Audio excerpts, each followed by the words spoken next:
The Archangel Revelations and Prophecies 444. I am Gat, your host. 2:05 p.m. 1/25/2020, Saturday afternoon. The viewer whose chart you're looking at requested a birth natal chart analysis.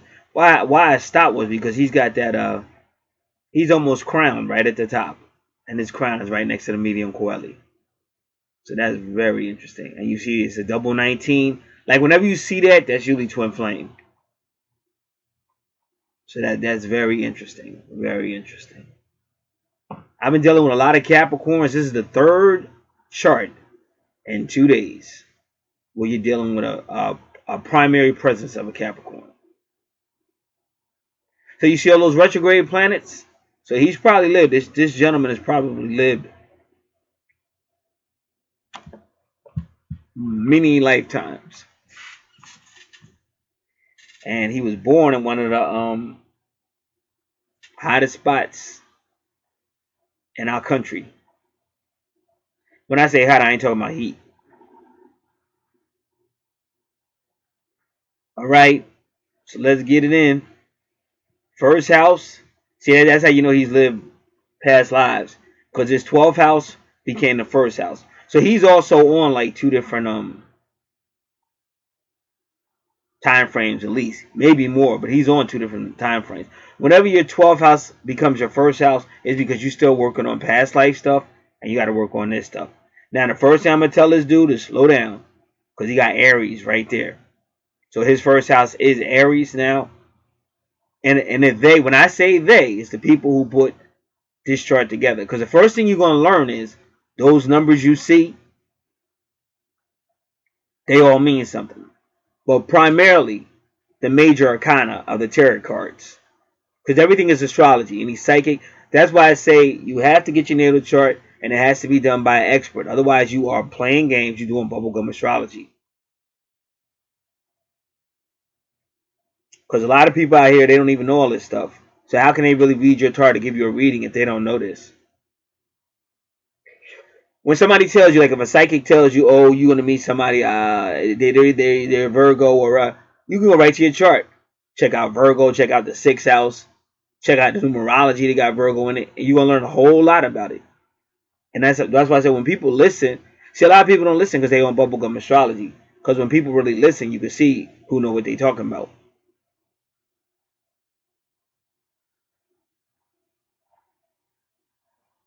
So the major arcana is card 0 to 21. So when you see 0 to 21, like degree, especially degrees, because the degree on the chart always has that little circle next to the number. So when you look at his Pluto, it's 22 degrees, 44 minutes. The second number is going to be minutes. 22 degrees, 44 minutes. And even that's, see, this dude got that stuff with numerology. You know what I'm saying? It's 22, 44, but it's all twin flame because 22 times 2, 44. And also 44 is the number of healing. That's why if you understand what's up, if you understood the real history of this country, that's why Barack Obama was a 44th president. And after him, they gave you 45. Now, 45 goes right to the Bible because the same people that gave you all this, it's all there. 45 is allegedly the conqueror. They even tell you to know Isaiah 45. They talk about Trump. They say Cyrus. But all this stuff been playing out a long time ago. And this goes deep. And it's bigger than just humans. So that's the main thing you got to know. Numbers 0 to 1, when they're degrees, it's talking about your tarot cards. Now 22, that would be kind of like a restart. But see, that's where that death and rebirth with Pluto and Scorpios. You got to find out what house that is, and we will count it up. So that's a restart. 22 is like a restart, because the tarot card deck go from the major arcana 0 to 21, or 0 degrees to 21 degrees. 22 is a restart, and that's what your first house is telling you. It was a 12th house, but they made it a first house. Now, any other number pretty much is a fine-tuned number. For old school people, when you had a TV set, As long as the screen was looking nice, you didn't have to touch the fine-tune button. You only do the fine-tune button when it's blurry. That's the only time you have to look at the mother number. You can if you want to, but you don't have to. You got to worry about the major kind of. Now, anything higher than 22, like up to 27, all that, like 27 is a diplomatic. We'll talk about that when we get there. Or a number like 25, that's law. Then the number 26, that's the word of God. And this is from years and years and years of studying. And that's why I said when people listen, because you see me doing it all the time. I'm just trying to set that foundation, because once I start, I'm moving right through.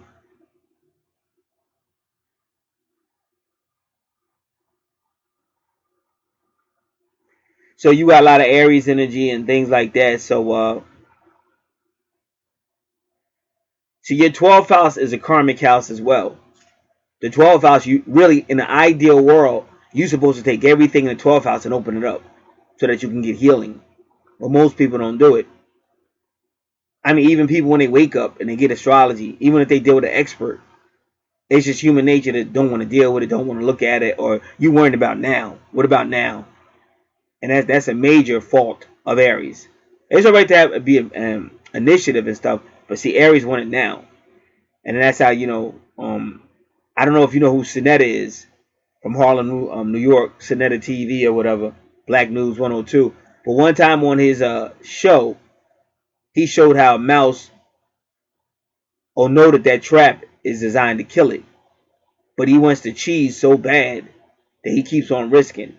And he showed you the whole thing, because the mouse he got it a couple of times. He kept on risking it, even though he knew that was a trap. He thought he could, whatever he was thinking. But see, that strong desire to, I want it now. I want to feel it. The five senses: touch, taste, hear, smell, sound, or see, whatever it is. The five senses. So and humans are the same way, especially when you're in your lower vibration. They want it now. So they think they're gonna get past all the rest. They're gonna outsmart the police. They're gonna do it all. They're gonna do it all. And then finally that track come down and you locked in. And ain't no coming back from that.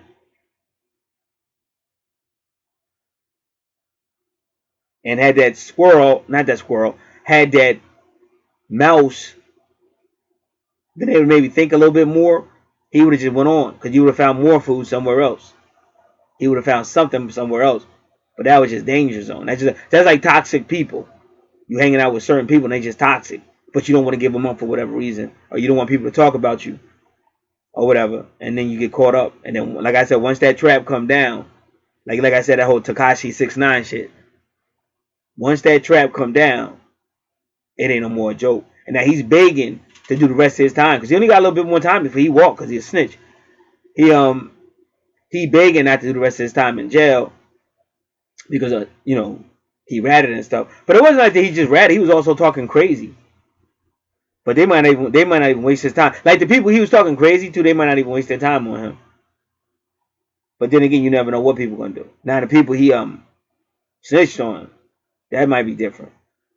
But he don't want to do the rest of his time in jail, so he was asking the judge's home confinement, and the judge said no. So wherever he's at, he's always gonna be watching his back.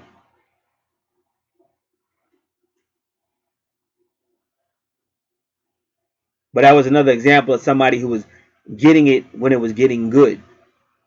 But then it got serious. It got real. See, because your 12th house is also about fantasy and stuff. It's ruled by Neptune. So these are like, this is everything. It's going to be everything. Get rich schemes. It's all going to be there. And see, even your number 28, your AC, which I'm going to explain all that. But your AC is your ascendant. But anything at 28 degrees is too extreme. And look at you. See, you got two 28s. So this is what I'm saying about you. I don't know if you know who your twin flame is, but I got a feeling they just like. I'm not saying they're exactly like you, but they kind of close to like just like you and shit. Because you just keep seeing them double numbers. 19, 19, 28, 28. Then in the healing part, it's 22, 44. And again, I told you, 44, 22 is like the builder number, but that's still like twin flames. 11, 11. And that's also the angelic number. Because remember, if you go to myastrologybook.com, they tell you that planet Pluto is the planet of the black people. Now they say that. We don't. I never said it. They said it. Sherry Shriner's no longer alive, but she used to say relatively the same thing. And she said all the people that got like melanin or what I think she called them like the 1040 people or something. But she said all them people that got melanin or whatever, she said they're all children of Lilith. Now, when you go to the Bible, Revelation chapter 9, it talks about the bottomless pit. But then it tells you about Scorpio. See, that's the 8th house of the zodiac. And that's why they say they have hair like a woman. Now, the reason why they say they got hair like a woman, because they're showing you their connection to the mother that everything comes out of. Because the darkness or the bottomless is always going to be the divine womb. And it's called the deep in the Bible. It's called the well. Like I said, a woman at the well at the 6th hour. And that 666 is always that melanin. And when you think about the prophet Elijah in the Bible, he's always on Mount Carmel.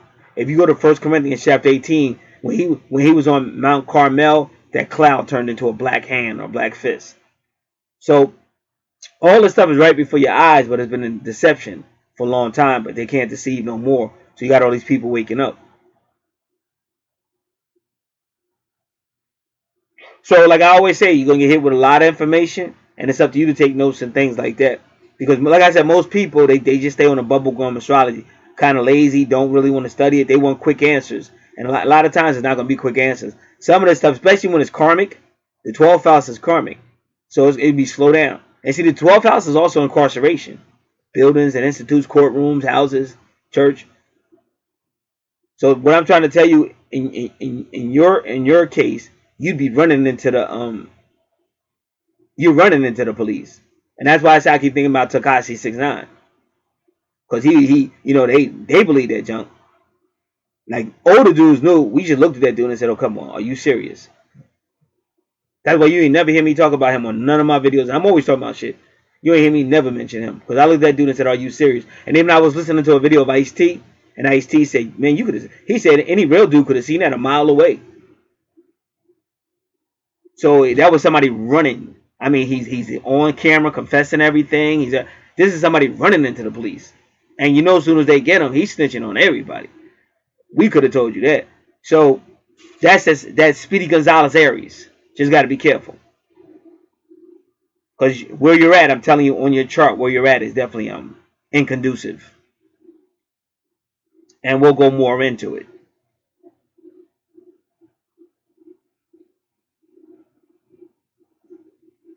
So it's a lot of extremity. So what I'm saying is probably you and your twin taking each other into extremities as well.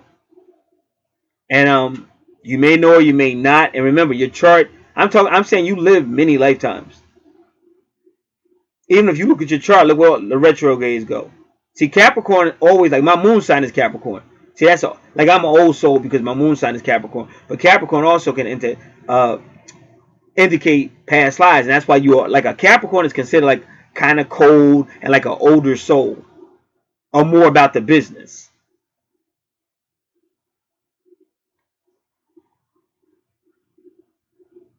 And these are the reasons why, because he's already done a lot of this before. He or she.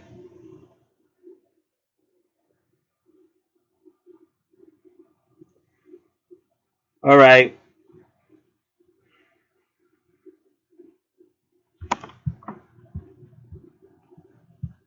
So we're going to start to talk about the 12th house of Aries. Now you got to be careful of like Lilith retrograde, because like Lilith retrograde in the 10th house, she'll actually lead you to scandal. And the 10th house is your career and your reputation. So Lilith retrograde in the 10th house will lead you to scandal and then expose you. So you're gonna mess your money up, your reputation up, and you're gonna lose your job. So you got Lilith retrograde in the 12th house. So that's kind of similar.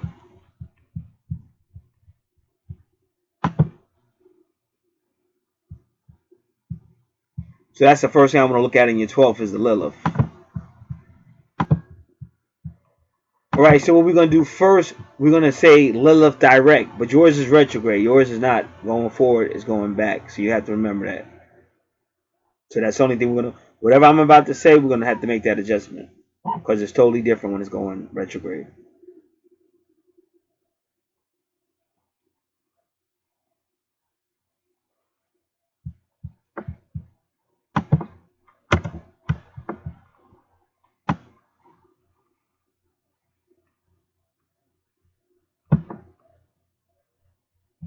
So again, this is a lot of doubt because of Lilith.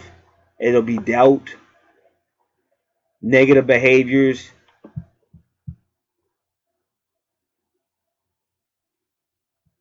a lot of hidden subconscious stuff. Cause like I said, that 12th house is all about the subconscious. And again, in an ideal world, you're supposed to bring all that out, however you do it, so that you can heal from it. Because it's subconscious, malice, and energies, malice, undoing.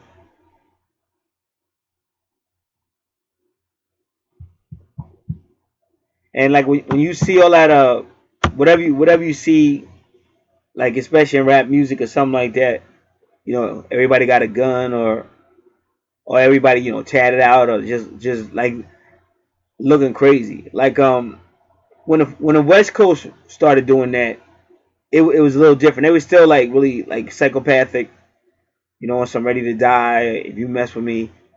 But now it's even more. It's more darker now. Like it has everybody tatted up and everybody just zoning. Like they just looking really crazy. Like at one time, the only people that was looking like that really was like them ethic gang members and shit.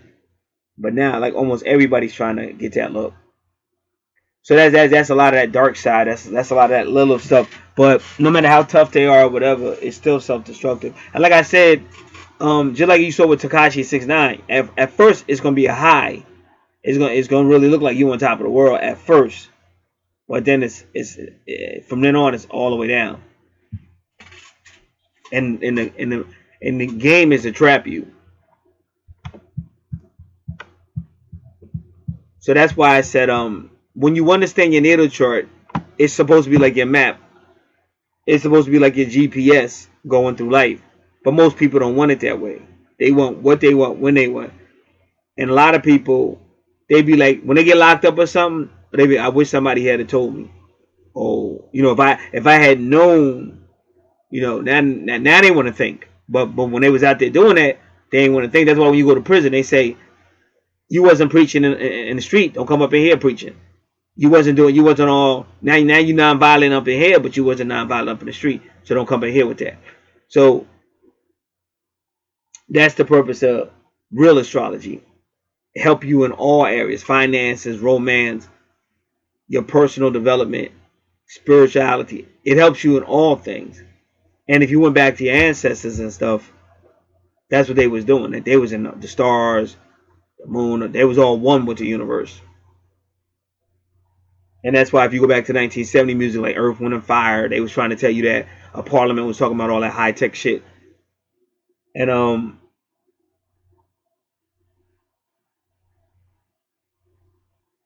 so they say Lilith in the 12th house can be one of the most dangerous placements you can have. Now this is Astro Codex. He's one of the best. His website's one of the best out there.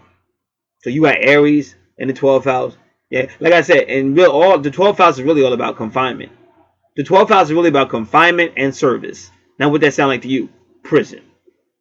Confinement and service. If you ain't careful. Now, it could be about church, serving, but wherever. In the 12th house, the whole point of being in the 12th house is service and really confinement.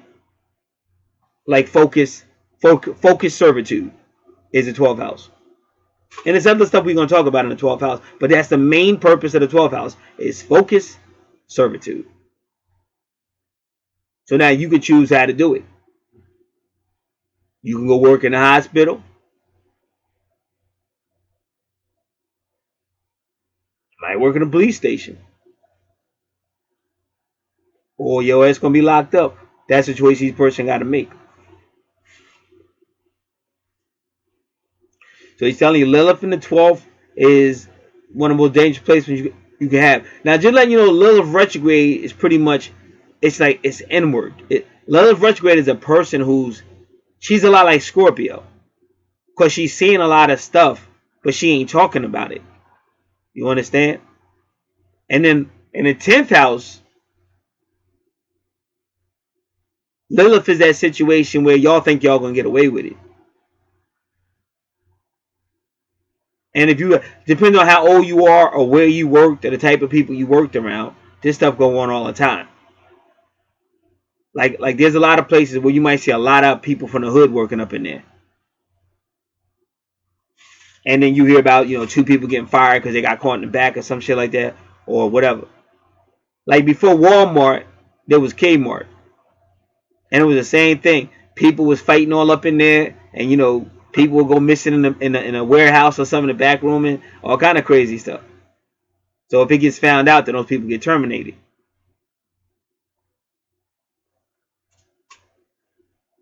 And the same thing goes on with non-melanated people in corporate offices and stuff, but it's just harder to catch them because they in offices and all that. So you don't necessarily see it. It's harder to catch them, and they got a little bit of authority, so nobody's gonna really watch them like that. But it still goes on. But every now and then, it do get caught. Or sometime when they leave the office and they finally get caught, because now they're not hiding in the office doing it. Now they're trying to get to, because they starting to like each other. They trying to hang out, go on a date or something. And they finally get caught. But like stuff like that happens all the time.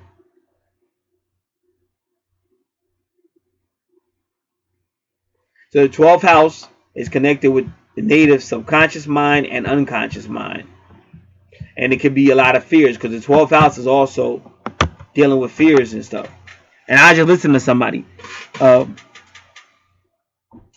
Somebody hit a police officer on Route 18 out here in Monmouth County. The officer was helping with a cleanup from a previous accident. And some hit and run. Speeder came down, knocked the officer down and like that. And I'm going to tell that right now, that police department, that's the one place you don't want to mess with. I used to work for that township, and I know them officers. I know everything very well, and they're very patient, but they're very thorough. It's almost like you messing with the Canadian bounty hunters and shit. The Canadian bounties. If you don't know who I'm talking about, look them up, because they always get their man. So it don't care what you think. They gonna get it. They gonna get it. And when you do something like that, he was gonna get it. Whoever did it, he was gonna get it anyway. She was gonna get it anyway. But you ran. Like you could have killed the officer. You ain't even stop and look back. So they taking their time too, because I'm watching them. Because I be getting Google alerts and shit. I'm watching their moves, and but they've always been that way. They're really methodical with their investigations and stuff like that. That's the worst place to mess with. Because sometimes I'm gonna tell you, when somebody say they want to get you, like sometimes the dude that's taking his time and patient, he's more deadly than the dude that say I'm a kid. He running after you and all that.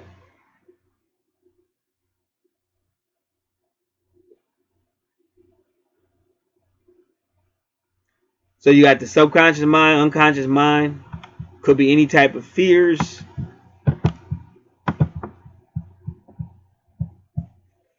This could affect your sleeping. And say Lilith can also bring a lot of nightmares in the 12th house. But see, that's what I try to tell you. Like when you learn how this go, that's why I said if you listen, it helps. Because you don't feed on your fears and you don't feed on stuff like that. I mean, certain things I don't do. Because it's funny, dude I used to hang out with, he's no longer alive. But I was over his apartment one time. It was him, me, and his girl. And he was watching. She tried to turn on a horror movie and shit, and he was like, "Nah." He said, "Don't watch that. I don't want to watch no horror movie.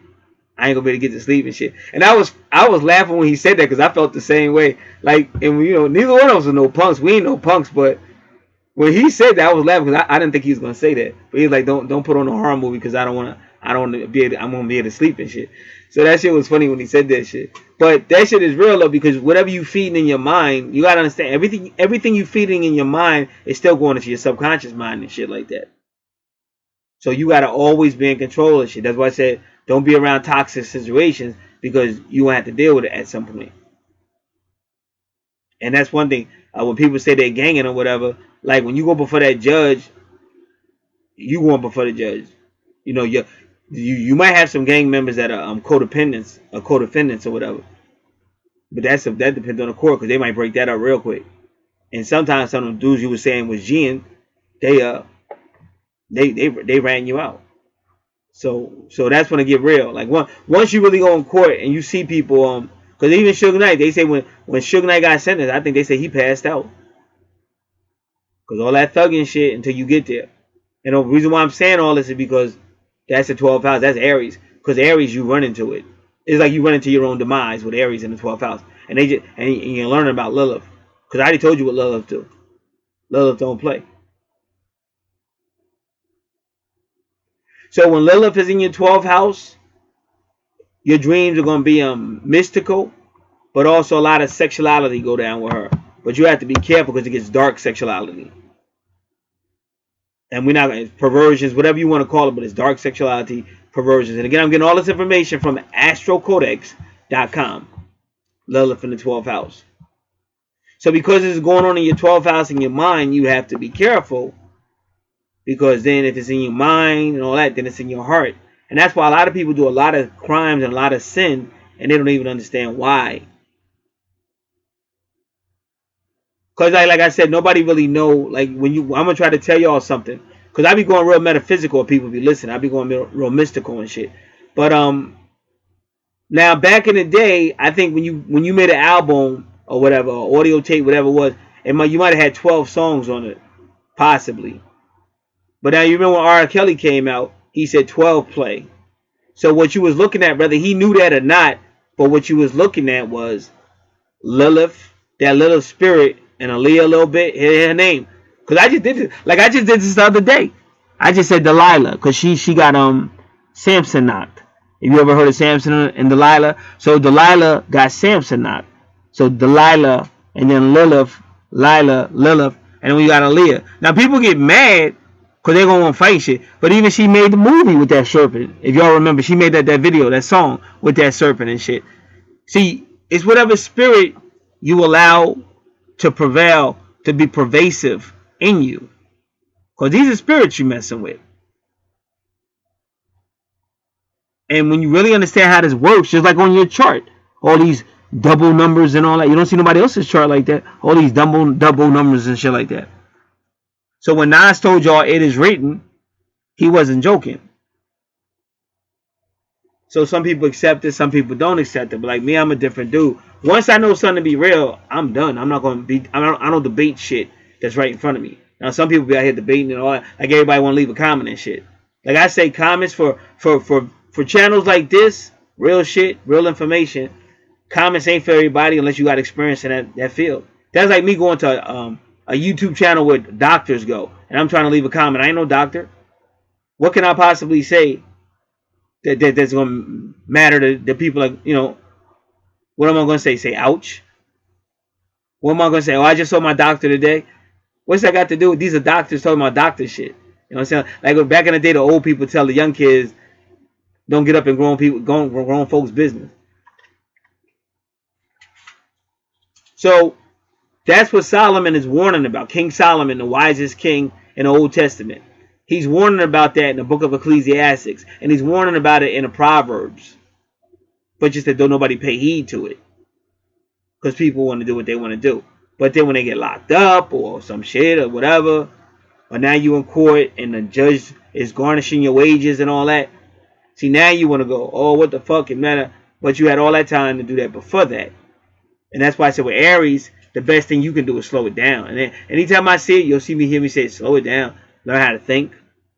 Learn how to reason. Because diving in the situation, you diving into your demise. And on the last chart I just did, that's what I told that dude.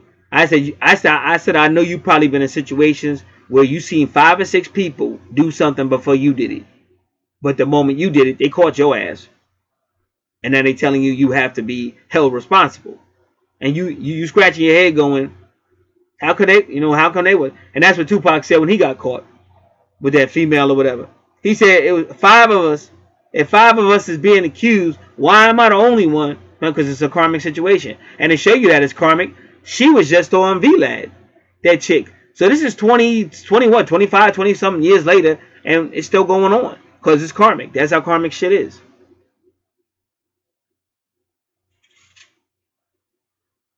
So that's one, but you got a couple of warnings in your 12th house. The Aries, impetuous, the love stuff, and you got to be very careful of mind games. And again, if you already got this going on, We didn't even get to the part about the drugs and shit and the alcohol, because that's also in the 12th house. It's also in the 8th house. And if you notice, your Pluto and your Scorpio, they represent the 8th house, even if they're not. Because I think your chart is like one behind the actual count. But we'll count it when we get there. So you got all this mystical, supernatural stuff going on.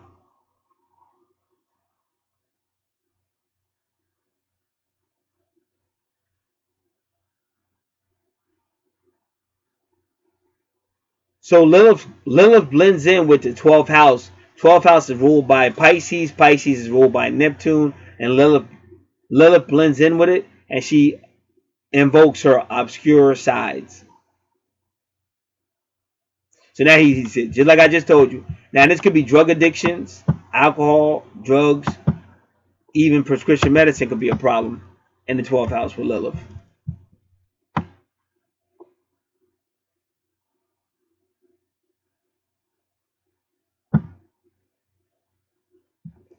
So they say Lilith in your 12th house can make your subconscious mind thoughts unbearable.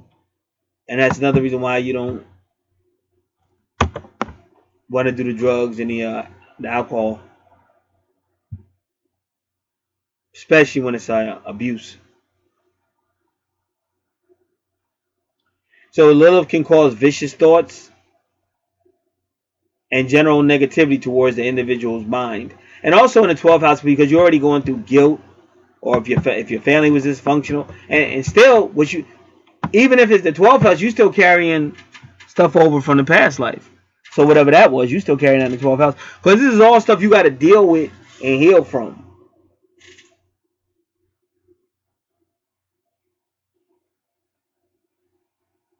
So it's worse than, it's depression, but it's worse than depression, they're saying. It's self-wrath, harsh self-wrath, might have self-destruction, other negative feelings.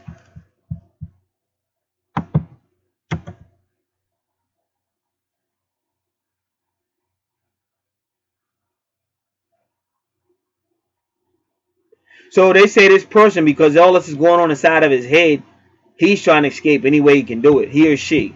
Substance abuse or whatever.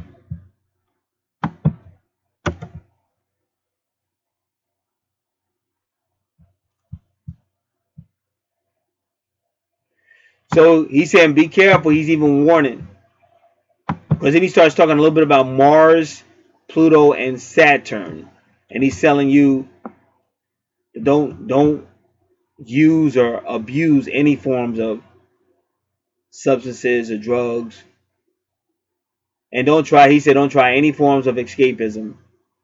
Avoid addiction, he says.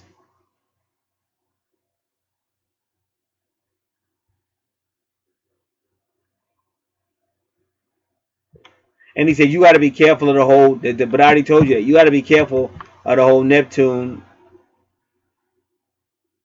12th house and in Pisces, because it's all about illusions.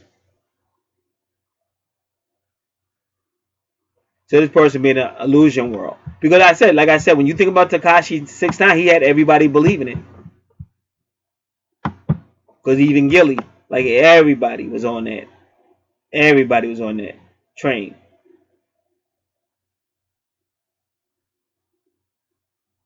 So whether he believed it at that time or not, he made you believe it. So if he believed it so much, he made you believe it. Because one time they was in the airport and something happened with some people. So they was going inside the airport and he had some people with him. So some of the dudes with him started fighting those other dudes. And then he ran out to fight. But he got knocked down. As soon as he got out there, he got knocked down. That's a little dude. So if he ran out to fight, obviously he believed he could fight, even though obviously he couldn't fight because he got knocked down as soon as he ran out there. So that's what I'm trying to tell y'all. And I told you that's all Lilith shit, all that tattooing out and all that tough guy and all that stuff, self-destructive talk and all that. See, when you young, that shit look hot. Like, oh man, I'm gonna get tatted up like Pop, like, cause that's more my era. So when you more young, you see that shit. Oh, I want to do that. I want to do that. but you're not questioning where it came from or all that. And you don't understand that it's spirit behind all that. It's the energy behind all that. And you got to ask yourself, is it really beneficial for me or is it not? And that's why a lot of dudes say, well, Pac, okay, Pac, they say Pac was a good dude and all that, but Pac wasn't really a gangster. He didn't really know nothing about no gang banging. And then when he went to the West Side, he was talking crazy. And he said out in Cali they don't play that. You can't just cut, especially back then. Back then you could die real easy.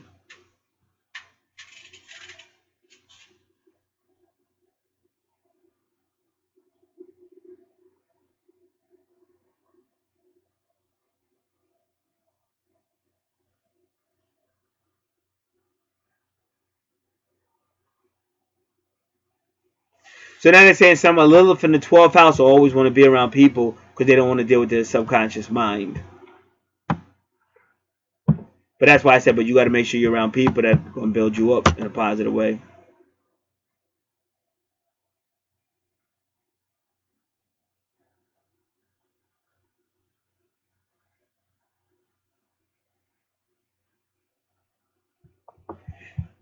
Mainly, you got to get to it. You got to deal with it, though. That's what I'm saying. You can't run from it. You got to deal with it and get the healing you need so that it doesn't lead to a more serious situation.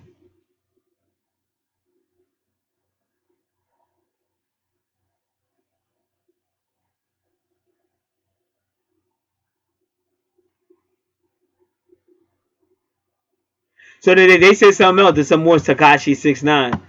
They said that Lilith in the 12th house, because see, the 12th house is supposed to be about sacrifice and suffering. But they said Lilith in the 12th house don't want to sacrifice or suffer. And they said that Lilith in the 12th house will be too egotistical to sacrifice for other people. And that's Takashi 6ix9ine. Because that dude was riding till it got real. He was riding hard till it got real. Then after that, that dude was like, he ratted everybody out. They said he was giving up information they ain't even asked for and shit. This dude went off. So I could definitely see this being him.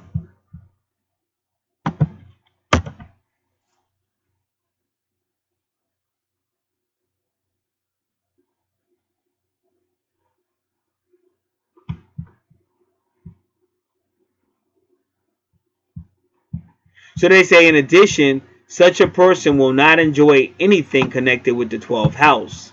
Remember, I told you it's confinement. So they saying it right now. They're saying seclusion, institutes, and that's what he said. He said, listen, these gang members don't like me because I ratted them out. Can I do the rest of my time at home? So he's still trying to get out. So everything they saying about Lilith in the 12th is definitely that dude.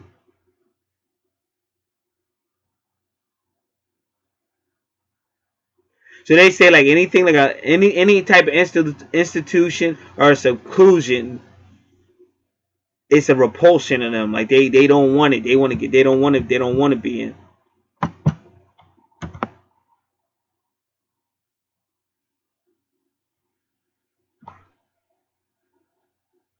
They say this person may hate hospitals, prisons, monasteries, and we know for a fact he definitely don't want no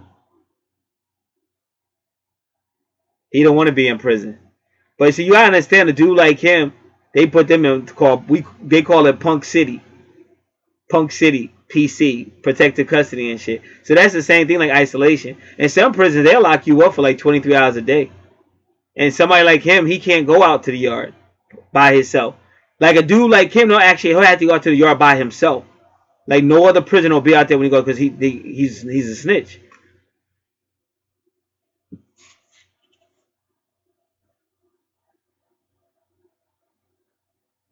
And also the 12th house of secret enemies. So what I'm saying to you is, and also what you have to understand is, Lilith will increase all of that. Like Lilith retrograde especially will increase all of that. But your 12th house is secret enemies. So that's why I was trying to tell you. Like anything you do, karmically speaking, is coming back. And because you're using Aries energy, it's going to come back fast. Like in Cali, that's how it used to be. If you was talking shit at 12 p.m. in Cali, your ass would be dead by 12:20. If you made it to 12:30 p.m., you was lucky. Because they didn't play.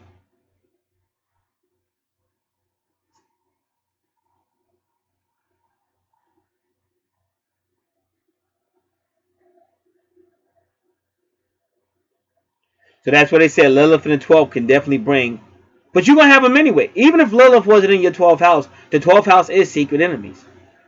But Lilith going to bring that drama. But that's why I'm saying when you know that, that's why I be trying to say, if people really understand astrology, like take the Trayvon Martin situation. Now, George Zimmerman should be in jail for murder. He was 100% wrong. But the bottom line is when you know your chart, you already know what's up. That's why sometimes I have to move early in the morning because I got to get shit done. I'm not with all the bullshit. But before I go, I do a lot. Like I do prayer. I do all kind of stuff. I pray a lot. I pray a lot all the time. I'm praying all the time. Stuff like that. It's just stuff I know. And I just know the planet that you want and shit. Just the energy and everything. Because me, I ain't running to no store for no nothing. Especially like I said, he would have never known that. Or he thought he was just going to a whatever store, getting a couple of things, and it's sad because he probably didn't even have a lot of money. He probably only had like $5. You know what I'm saying? So he was trying to get something for the little bit of money he had, and then he lost his whole life. And he was well, the dude claimed it was a fight. Some people say the dude just followed him in there and shot him. That it wasn't even no fight.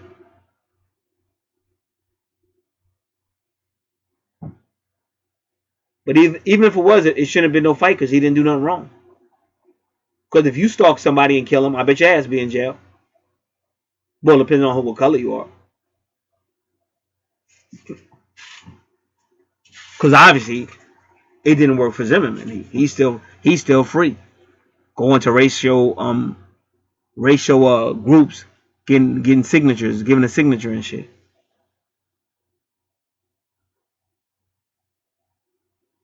But then what happens is with all this in the 12th house, you're always gonna be worrying about enemies. So I don't stress over nothing. Like I said, it's called logical thinking. You look at a situation, see what it really is, and you deal with it. But then you move on. Then you don't worry about it. I'm not saying you be in the crib scared to death. That's not what I'm saying. Because again, see, the 12th house is also a spiritual house. Pisces represents like the spirituality, like say something like a spiritual, like Christianity or something like that. Maybe even the Hebrews and stuff like that. So if you believe in God, you ain't gonna be scared, but you are acting wisely.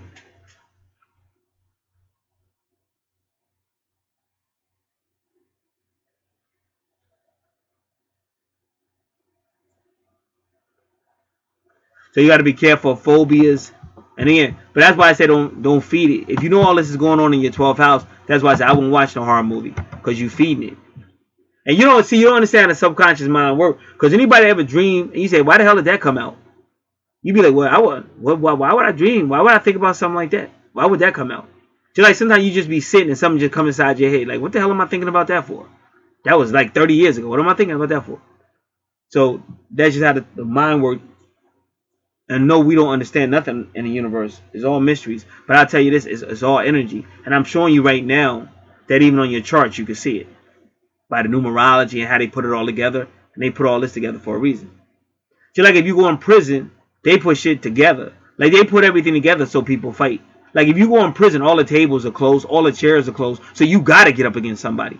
And the moment you get against that crazy motherfucker, he's backing you up. It's going to be a fight. But they could have made that a little bit differently. So you ain't got to be all up on somebody and all that. But they did that on purpose.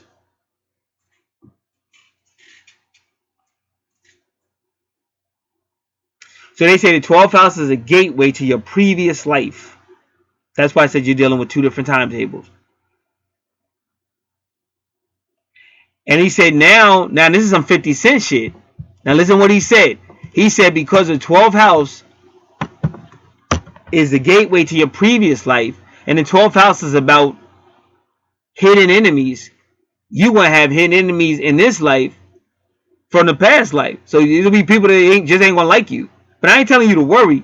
I'm just telling you what's up. Like I just told you how to do it. You got to find out what's up.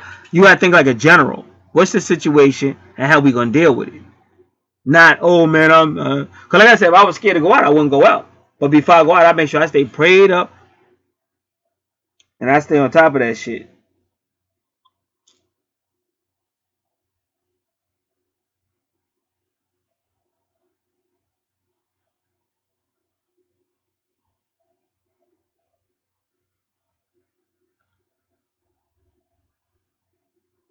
So that's 50 Cent and Ja Rule. See, that's that they've been warned for lifetimes. They've been warned for lifetimes.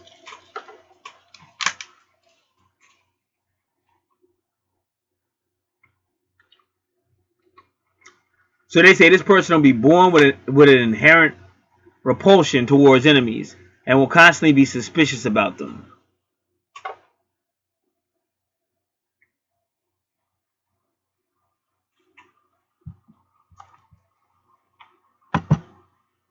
But Lilith in the 12th house still loves secrets. And I told you, that's that whole Scorpio Pluto thing. They love secrets and mysteries and all that shit. And they say she likes dangerous ones. But again, if you know your stuff is karmic, see that key word, danger. But it's not in your favor. That's all I'm telling you. It's not in your favor.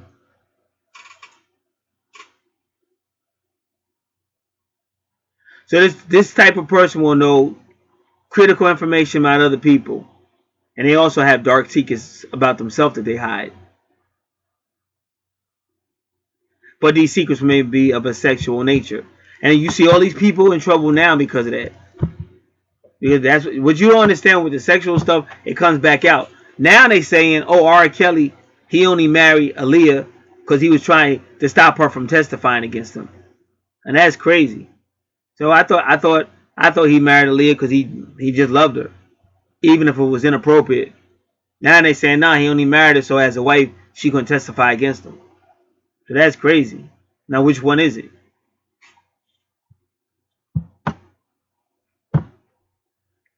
And then there might be secrets about physical abuse as well, traumas, or taboo matters. And that can go back to the past life, and that could go to the present life in this family life.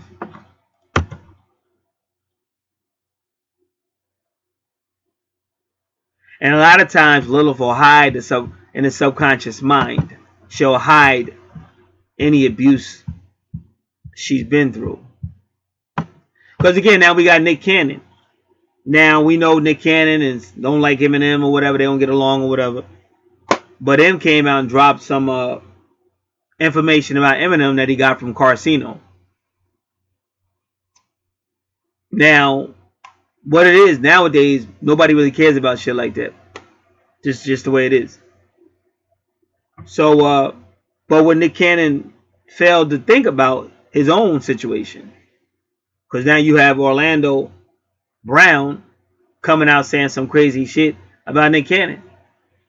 So sometimes don't open up a can of worms.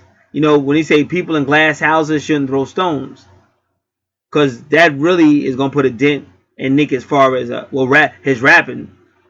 As far as his rapping and trying to call out Eminem, I don't know if it's gonna mess him up on Wild Out or not. I don't know.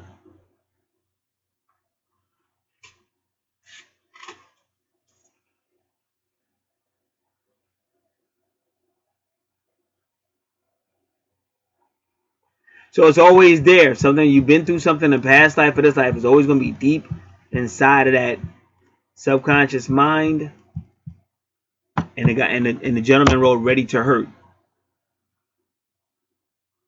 And his nightmares can have these truths suppressed. That's why I said, see me, nobody like I'm not gonna be nobody's victim and shit. Cause I come from a dysfunctional family. My father was very violent. But ain't nobody I'm not nobody's victim. And I try to teach people that want to hear it. Because otherwise you're gonna go through life and it's always gonna be a sad song one way or another. And that it don't have to be a sad song. That's a choice. It's a choice people make. Because some people like to play the victim all the time. If you listen to them talk, it's always somebody else's fault and something happened to them, and they'll go through their whole life like that.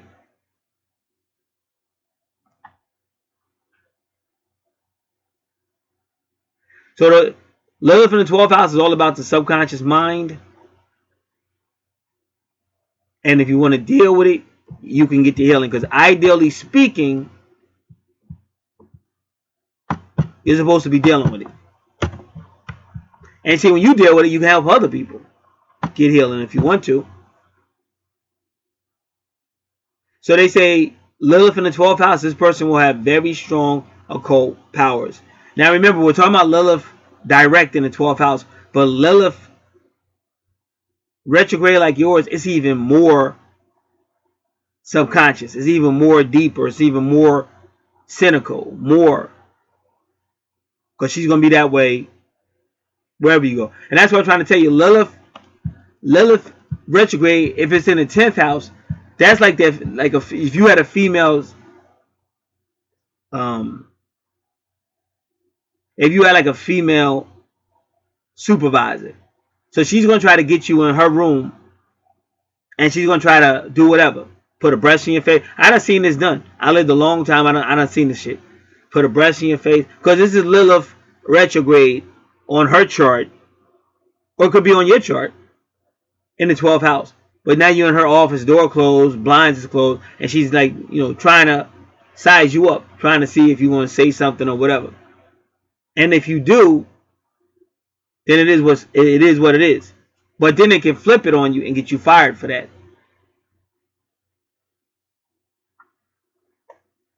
Because sometimes people develop a conscience. Like they get hot one minute and they doing something, and the next minute they develop a conscience. So you got to go, or they're afraid somebody's aware of it, or somebody know. Because you got to understand, a lot of people got intuition. So like if you go in that room and the door get closed or whatever, and then y'all come out or whatever, and then say another female at work there, she's steady looking at her. See, now that boss gonna get mad. She gonna get worried. Why is she looking at me? She must know something shit. I better say this. Oh, well, when he was in my office, he said something inappropriate to me. And then your ass getting fired when you was in her office, she was the one trying to trick you out. I done seen all this thing. Like you can't really tell me, because like I said, people like to argue. I don't do that. I deal with facts. And I'm telling you, this is what the expert is saying. This is what it's about. So whenever somebody pay me to do a chart, I'm giving them information to help them. You know what I'm saying? Based on facts, based on astrology, based on real life situations. It's up to them to want it. Because a lot of people won't want it. They just want bubblegum astrology. And that's the choice. They got the right to make that choice.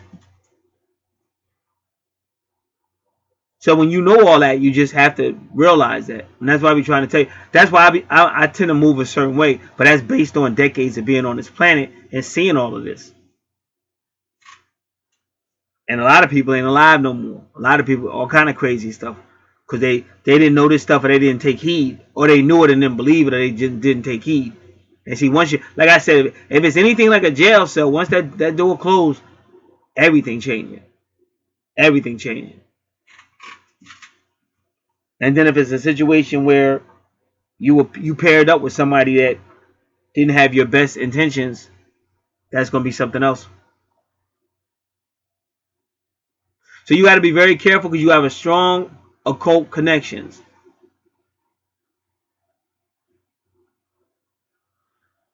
So they said, is it in a water sign? Well, yours is in Aries, but it's still the 12th house. The 12th house is water. It's ruled by Pisces and ruled by planet Neptune.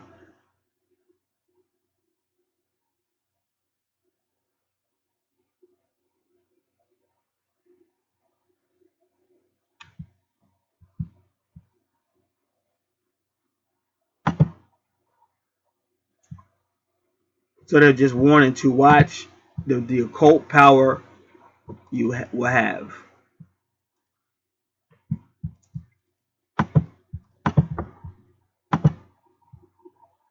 Give me a moment. Or not just the occult power you will have, but the occult connection. So again, it's going to be energy following you.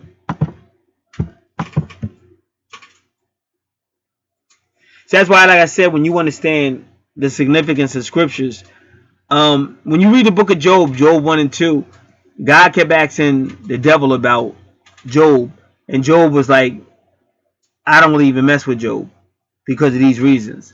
So when your mindset is correct and shit like that, it's not going to be you don't have to worry about these energies as much because your mindset and everything is correct. But when your mindset ain't correct, of course they're gonna keep coming around because they know they can get inside of you. However they're gonna do it.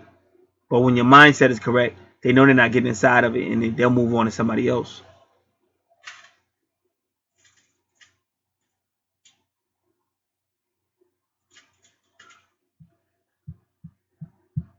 So he said, learn to tame that darkness that is behind the curtains of your subconscious mind, or else you may be tempted into creating malice through magic. Now I have people that have done that in past lives, and they're fucked up now. Like they were using alchemy, they were using magic, and they were doing all kind of crazy shit, and now they're paying for it in this life.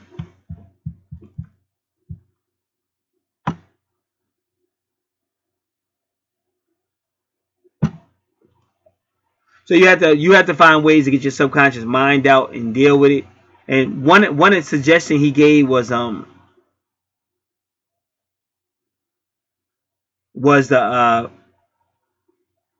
you know, go into character, but that's not smart, because that's why that dude, the Joker, he died. The one of them Jokers died and shit. Don't go into character. I would say learn how to bring it out in the open and just deal with it with either qualified help or however you want to deal with it.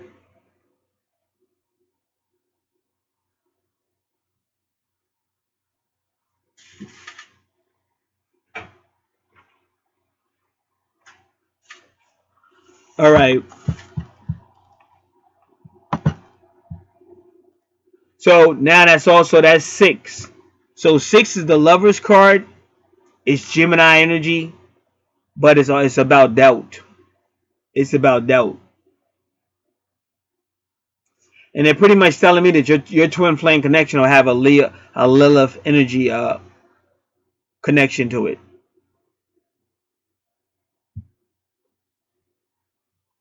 The EP is the east point where the sun went over the ecliptic when you were born, but it's like your ego, and that's Aquarius energy. That's the star number 17 degrees. That's the star card, Aquarius energy. Your AC is your ascendant, where the sun went over the horizon when you were born, and 28 is very extreme, not balanced, and very extreme. Now, I'm going to try to see what Bill Hydrick, Gematria, says about the number 2828. But just give me a minute, because I'm trying to pull it up now.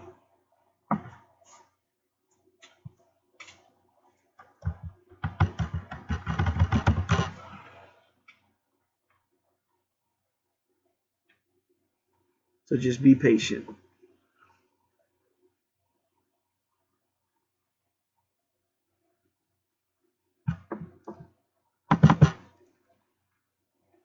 Now, if for any reason Bill Hydrick doesn't have 2828 in his Gematria, then we'll go to get Gematrix.org. But I like using Bill.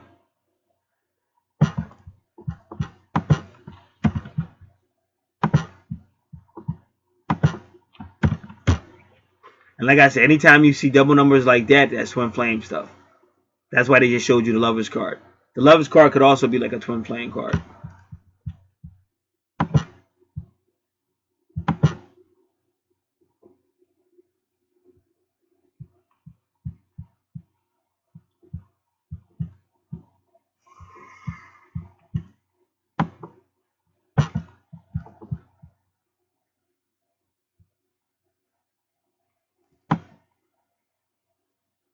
All right, so he doesn't have a 2828.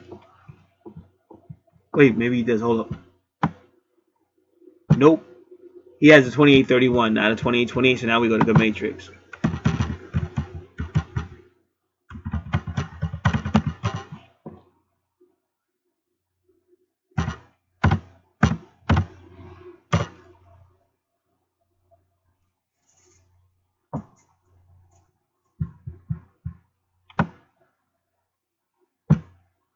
Say how holy king and his bride. Now ain't that crazy? What was the first thing I said when I looked at your chart?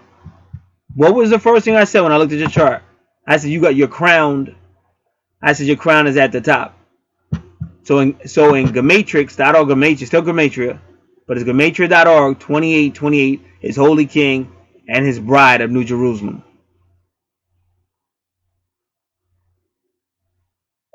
The next one is the very flame of Yahweh. That's deep. Because you have to understand, if you knew the real history of these people of Yahweh, they had a goddess over them. And she had a lot of Lilith energy. That's why I say when people don't know who they really are, they don't believe it. And like I said, I see it all the time. People just want to be dumbed down. Like, I'd be rich if I did it the way the rest of these people are doing it. If I just lied about everything and just talked about love or some stupid shit, I'd be rich. Because I remember how I was getting paid in the beginning. But I was just doing what I always do. But they wanted the silly shit. And I was like, man, I'm not corrupting what I do. I'd rather be dead. Because I know you're going to see these people. Like I said, these people that put these charts together and all that, you're going to see them people. And I'm going to say it again. It's the same way when you thought you was a badass and they finally get you and now you in court. You going through the now you in chains. You all chained down. And then you seeing that who got the real power. Because they're not in chains. When you in court, you the one in chains. Not them. So you might hate them. You don't like them. But that's the real power. Because you the one in chains and they not. And then you're going to see even more power when they finally caught you out of that county jail and throw your ass in prison.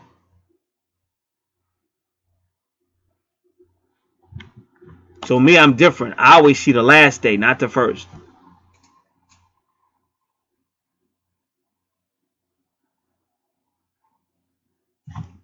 And that's why if you listen to Ice-T's video he did, I think it's called All Hip Hop or something. He did it 3 months ago.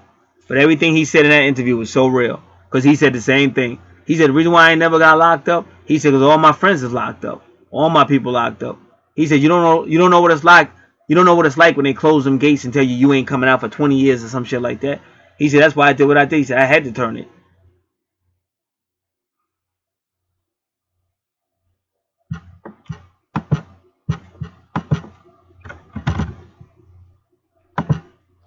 Alright, so it speaks for itself.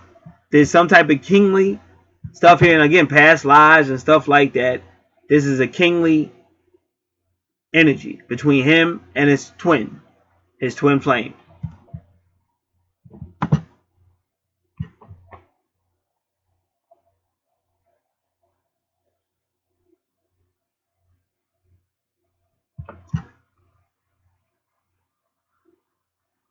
And now what I want to do too, I want to look up degrees. I want to look up 28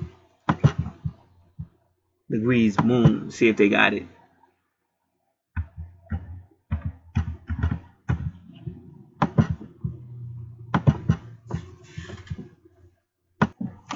Alright, so there's another way we can look at this. Because these may be warriors. And it's almost like a warrior husband and wife. Twin flames. But still, what you have to realize, you might have been warriors in a past life or whatever.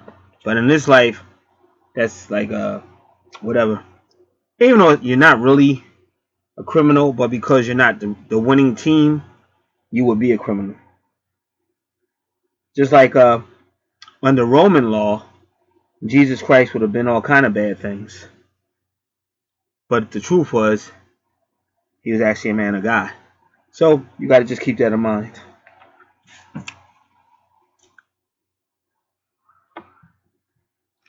So now just the second house is it's the money house. First house, well, your natal chart is in, as far as the numbers are concerned, your natal chart is in harmony with the chart. The first house is Aries, ruled by Aries. And that's how yours is. Second house is ruled by Taurus, and yours is Taurus. But it's a money house. Money, your value system, your possessions.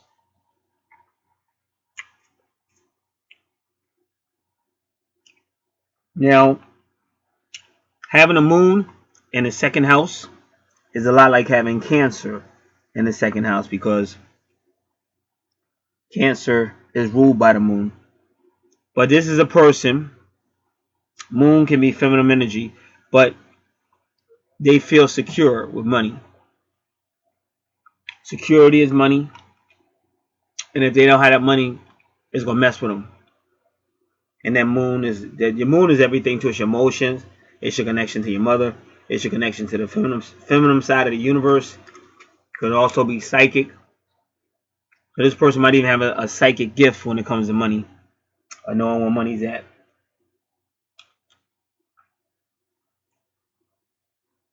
or knowing when to make moves of a money or financial nature.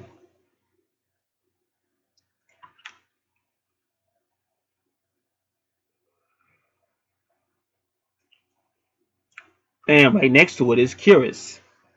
And again, Curious is a mother nurturer. So this person, they're gonna want the nice stuff. You open their crib, they probably gonna have nice stuff up in there, and they're not gonna feel right without money. Now, if you notice, you got that pyramid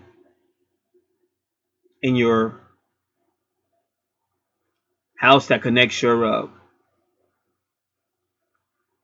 kind of like it's a unique pyramid, but the main thing is like I'm just gonna call it the base of the pyramid.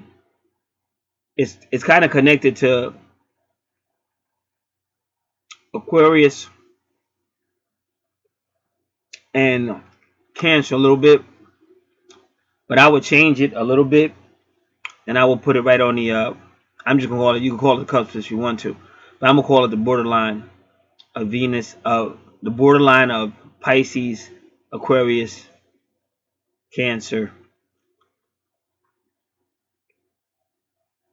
Leo, going into Scorpio.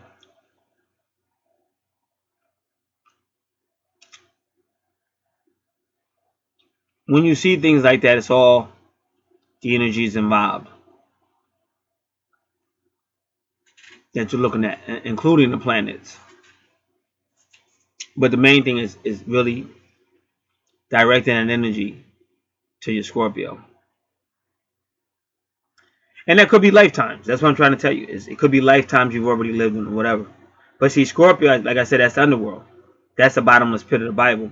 And that's why what you see, let me just explain what you're looking at. When you read Revelation chapter 9, that's the fulfillment of, that's a prophecy showing the fulfillment of Genesis chapter 15. If you notice, both Genesis chapter 15 and Revelation 9 talk about that darkness. So that's that cloud of these people, these Bible people of prophecy. Now you see it again in 1 Kings 18 with Elijah on Mount Carmel. If you notice, you see a black cloud again. So this dark cloud, black cloud, it's these people. And they're in a dead-like state, but they're about to come out. So that's why you see everything pointing at, what you're looking at is that resurrection. Because your chart deals a lot with, like, your chart deals a lot with past lives and a death-like state, but then it's resurrected again. That's why if you know Tupac dealt a lot with death and resurrection.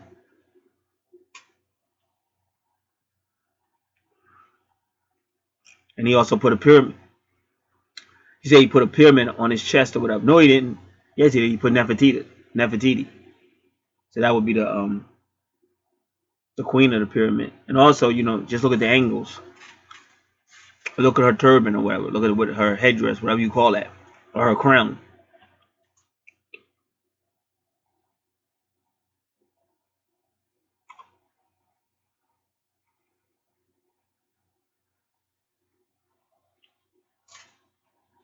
So now,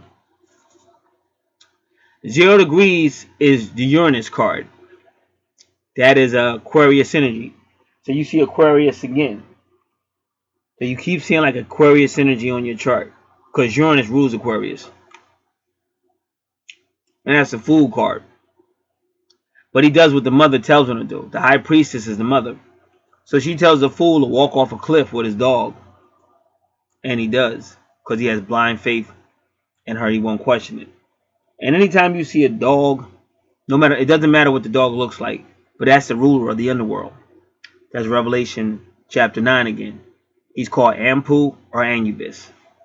And some people call him Seth, Horus's brother. And that's where you get Satan from.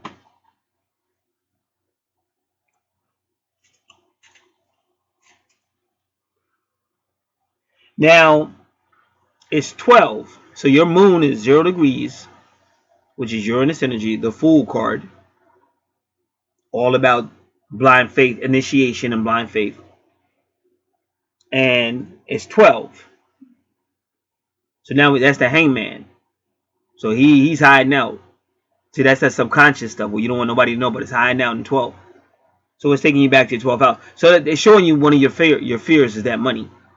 That money. Oh, I ain't gonna get no pussy. My girl ain't gonna be happy. She better not fuck nobody else.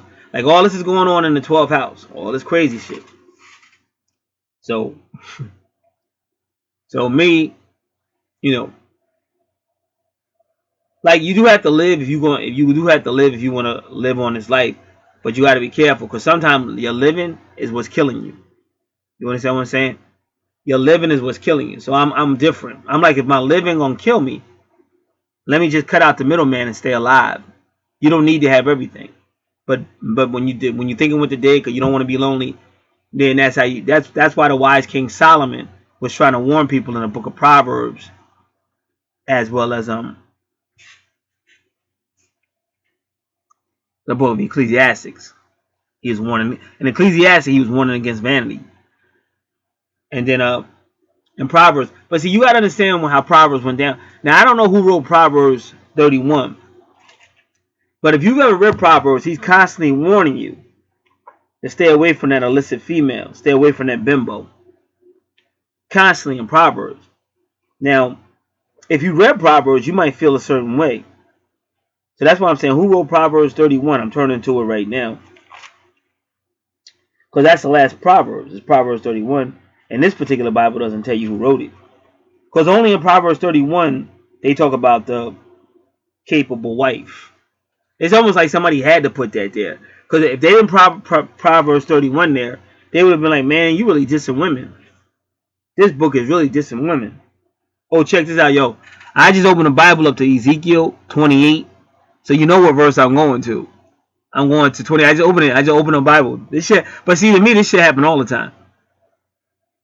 So I'm gonna read Ezekiel 28. Bread, corn is bruised. Now remember, you can look this up on YouTube. See, the corn is a sacred people. This is why when George Bush started that recession, they basically said to him how people going to eat and all that. He said they could eat corn because he knew what he was talking about. He knew what he was doing was right in harmony with prophecy. Because the corn represents the sacred people. Same people I'm talking about now. So once again, you see how your numerology is connected. But now let me find, because I'll tell you where you can go. If you want to learn about corn, how sacred it is. And this is why the Bible's always talking about corn. This is these sacred people that are about to wake up. Just give me a second.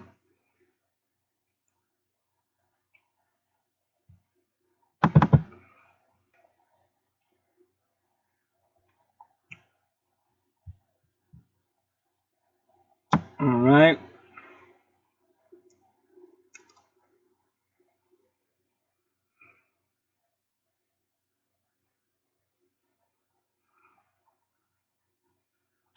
I'm just finding this dude's website. Just gotta give me a moment.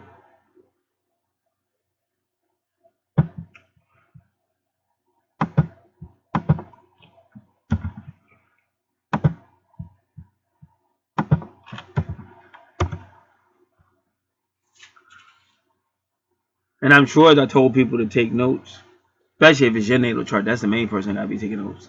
Is your natal chart.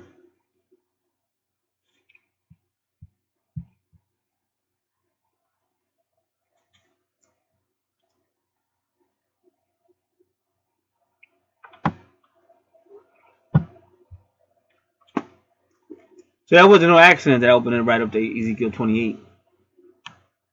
All right, so now this gentleman's name is on YouTube Kurimeo. Kurimeo. Hit your space bar. AHAU. Kurimeo. Hit your space bar. AHAU. Now, I try to tell people whenever you go to anybody's channel, go inside the channel to the videos. And if you can, open it up. That's why a lot of people do a lot of stuff off your phone. But if you can't open up a person's YouTube channel off your phone, you still need to get a computer or get to some computer where you can open up the channel so you can see what they're doing, what they're talking about. So if you open it up and just start looking, you're going to start to see him say things about corn. Might take a little moment before you get there, but you will find it. And he tells you how corn is a food of the sacred people. And this is why, like, this country wanted you to think corn came from India. But corn was in this country because the sacred people was here too. This is like the Holy Land. And he teaches that. And there's another woman named Shekmek. She teaches it. Now to find Shekmek, you got to do this. Go to Yahoo. Go to YouTube search engine. Type in Shekmet. SEKHMET. Hit your space bar. And then type in Mayans were Egyptian. Mayan were Egyptians. Something like that. Shekmet, spacebar, Mayans were Egyptians.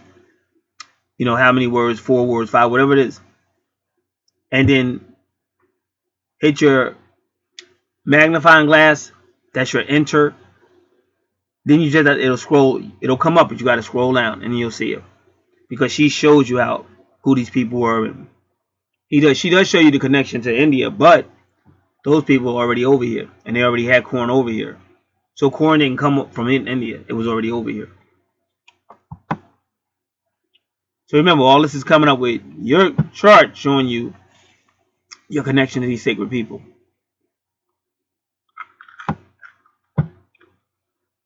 And again, now, say you don't want to scroll or you can't scroll on your phone. Then I'm looking right at it. 2 years ago, he did part 1, 2, 3, and 4. And he puts it right there, corn. But you could also put that. You could put the name I gave you for this channel. It'll be 2 words, and then a space bar, and the third word will be corn. And they'll still come up.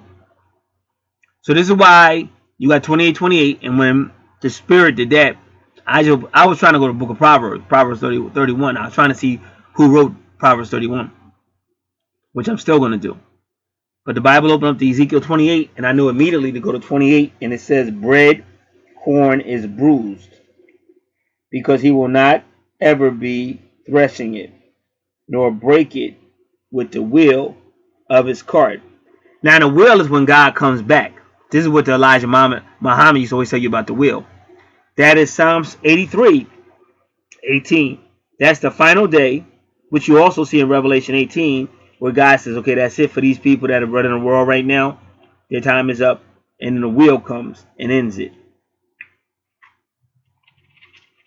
And that's what the Honorable Elijah Muhammad called the mother plane.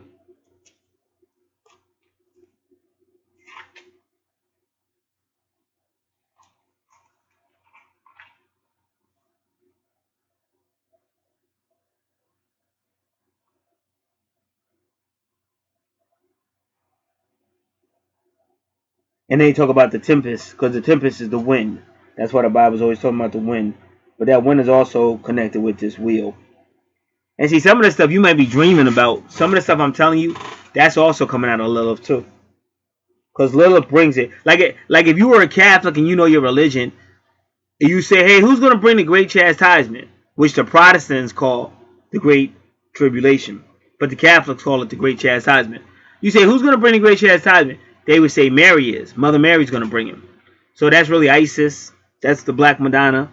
They all know that. And that's why you can look right now when you go to your search engine and look up the popes bowing before the Black Madonna. You'll see both popes, Benedict and Francis, bow between the Black Madonna. And people say, why does it does matter? It's like if I kidnapped your kid and said, why does it matter? Doesn't matter. Say your kid's white and somebody kidnaps your kid. It says like he's a different color or something.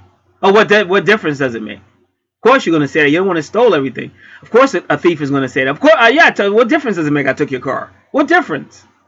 So this is where we're at, and it's not going to. We're getting to the time period where it's not going to be an argument no more, because all this stuff's about to happen. This is why people are waking up, and this is why people are turning away from the lies and the deceptions of the Neptune religion, Pisces religion, and they're going back to the stars and everything else.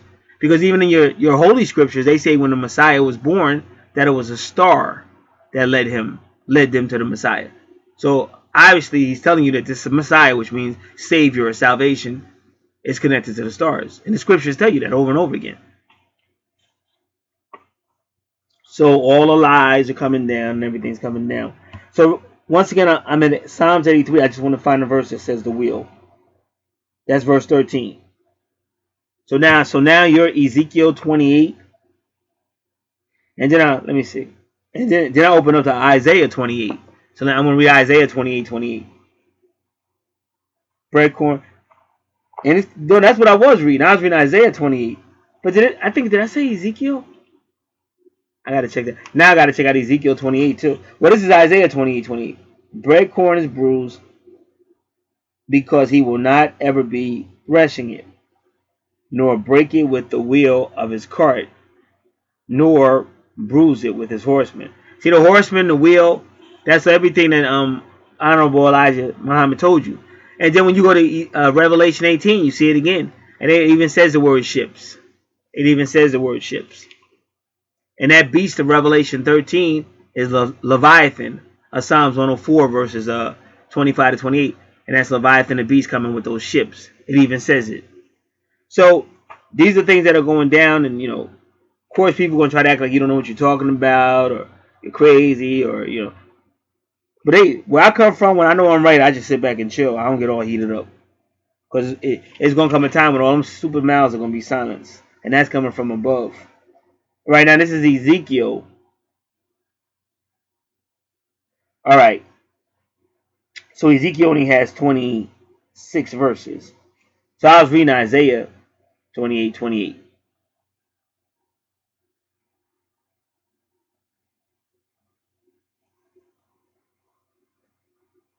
All right. So I just gave you the research. And that's why I was saying take notes. And now, like I said, now I want to get to Proverbs. But that's why I said it. That's the reason why somebody said, you know what? We have to put Proverbs 31 here, because otherwise. So it says the words of King Lemuel, the prophecy that his mother taught him. But see, they go to mother again. So that's what you see in your chart. That's what I'm trying to tell you. That's always going to be the feminine presence. That's in your chart. That's that moon in your second house. So it says the words of King Lemuel, the prophecy that his mother taught him. See? And so all that stuff going to go down by the mother. And I just told y'all, if anybody that's listening, you ask a good Catholic that knows their religion and their prophecies, who brings the great chastisement? They say, oh, Mother Mary. You go ask another Catholic, William Tapley, who crushes the serpent's head? Oh, the woman does. The woman does. The Mother Mary. That's why when you look at pictures of Our Lady of Guadalupe, she's crushing the serpent's head. Not a man, not Jesus.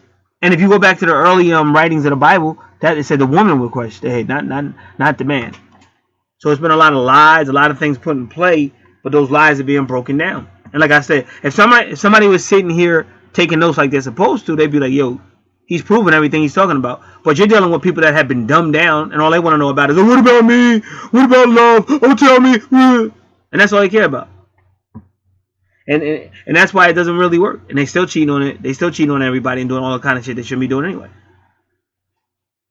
So there's no importance. But that's what happens. Like when you watch a little kid, that's what they do. They playing with this toy one minute, they playing with that thing, they playing with that.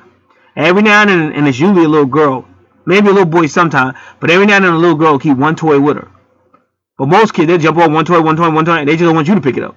Like they play with every toy in the world, and then you pick, oh, I'm playing with it, don't touch my toy. And then they play with every toy and leave it there, and you say, okay, Bobby, time to clean up. But now he don't want to clean up. He try to sneak in the bed. He trying to go to sleep. He ain't trying to clean up nothing.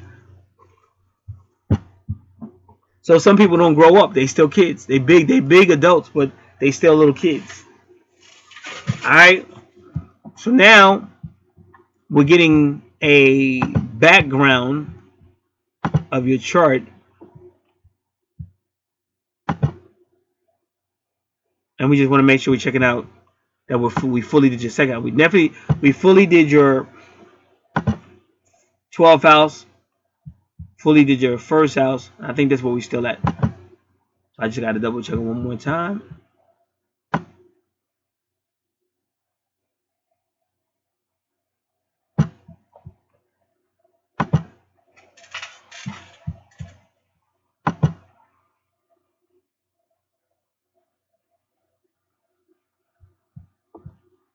All right, I got to see where this news is coming from.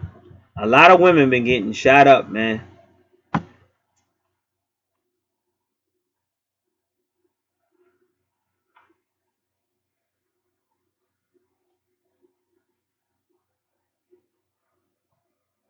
lot of teenage females and just women just getting shot up.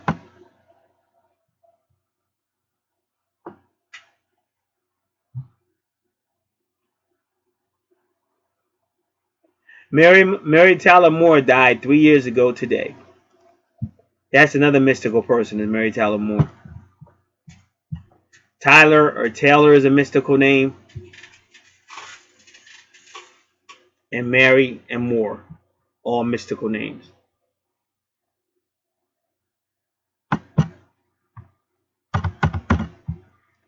All right.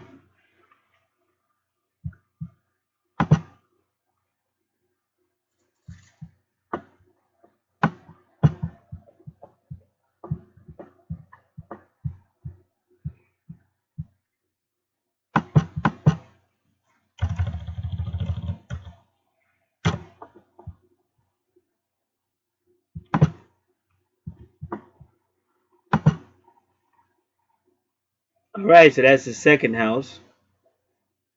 Well, I think I wanted to look up the word degree. Did it come up? Degrees. Give me a second.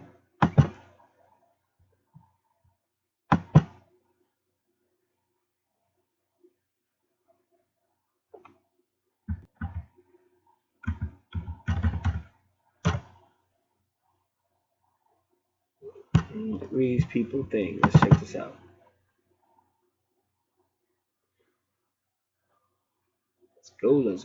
Let's go. Now, all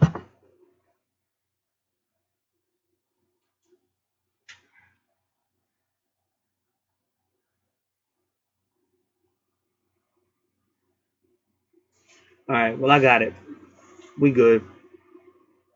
So now we jump into your third house.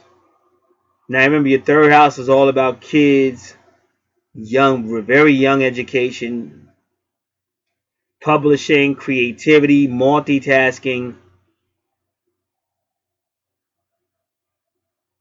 short travel, anything that's short or part-time.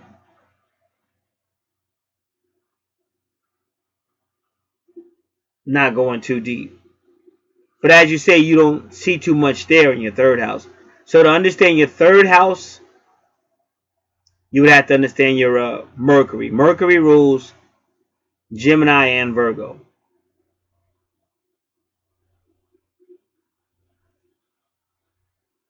So we go into now your fourth house, which is Cancer.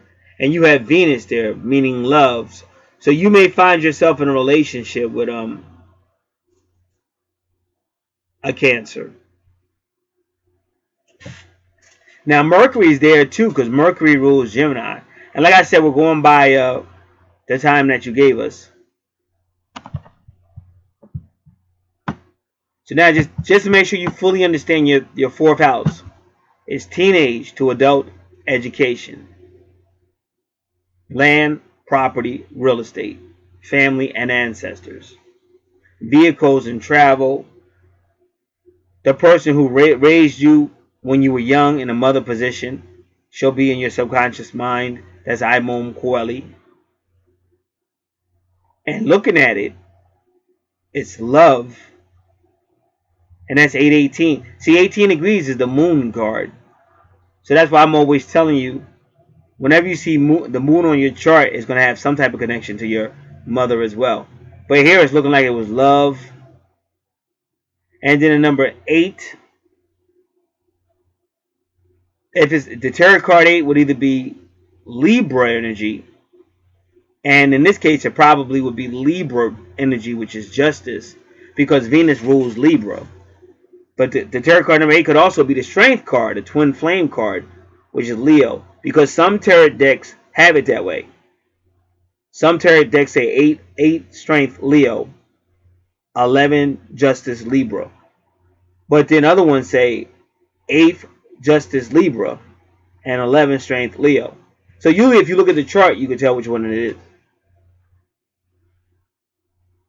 So there was some type of justice brought to you, or will be brought to you, which is looking at it's your could be your mother energy, but it could also be whoever you fall in love with.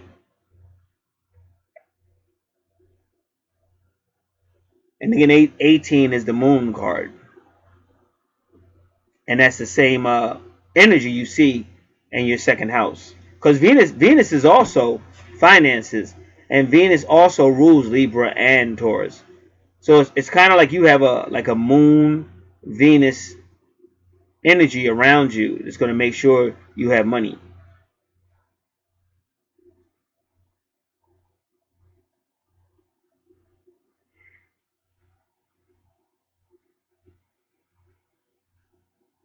And this is now you understand why the book of Proverbs, the last chapter, was put in, because if you read most of Proverbs, he was warning you again, warning you. So they had to put the Proverbs, because the Proverbs says, "Oh no, we're not talking about every woman. There's a capable wife. There's a capable wife." But if you notice, Samuel didn't write that one. Lemuel did, and his mother gave him that information. So that's interesting.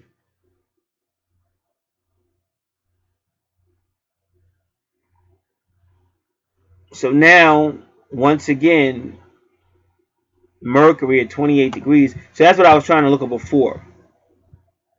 We're just gonna get a better understanding of the 28. See if there's any insight we can get out of it.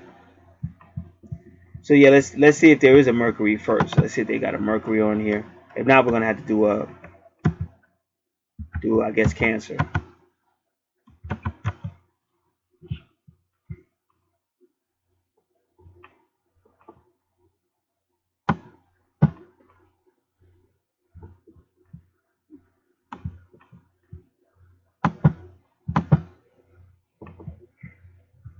All right, so let's try to find that number first, because this is a big. I don't know how I want to do this.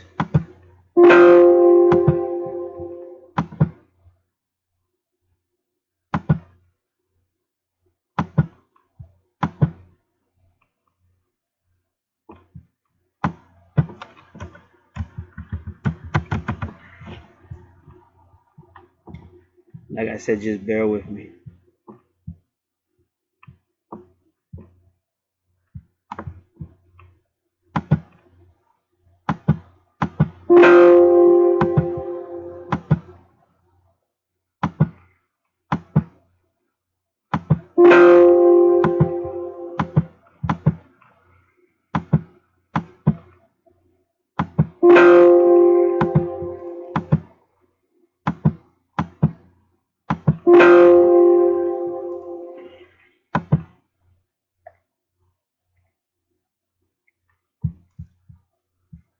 All right, so we're gonna try to do it a different way.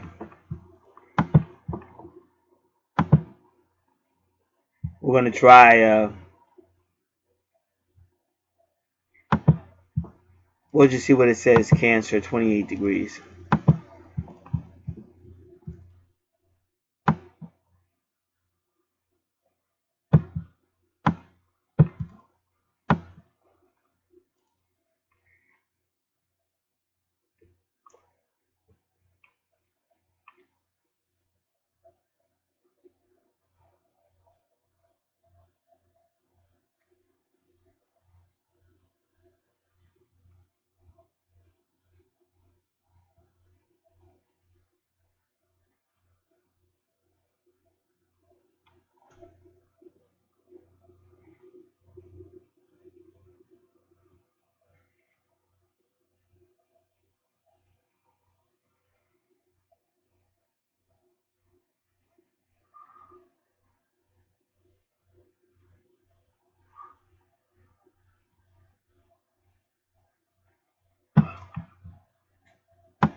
All right.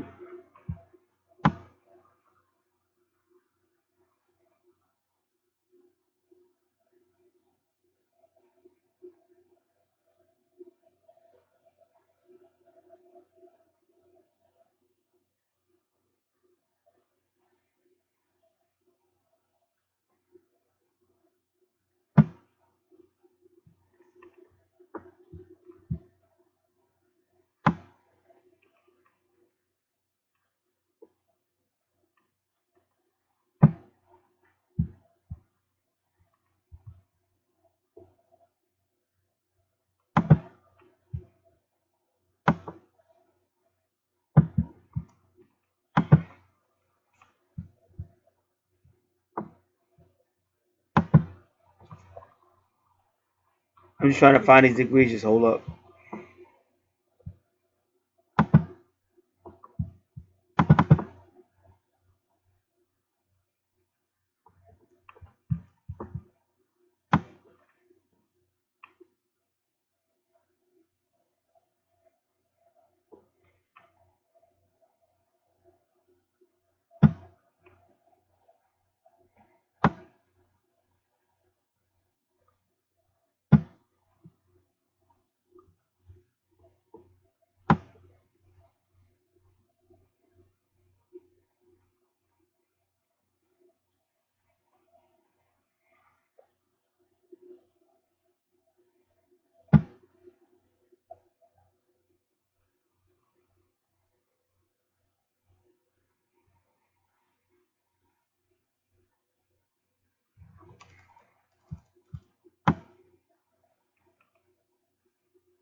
All right. I'm just looking.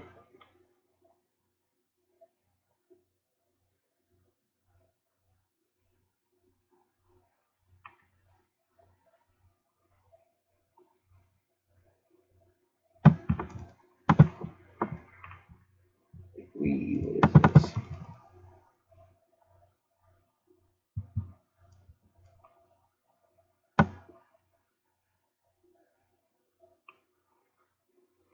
All right. So here we go. Aries. So we're looking for Cancer. Taurus is 2. We're getting close. Gemini is 3. So next one should be Cancer. Now we got Cancer. All right.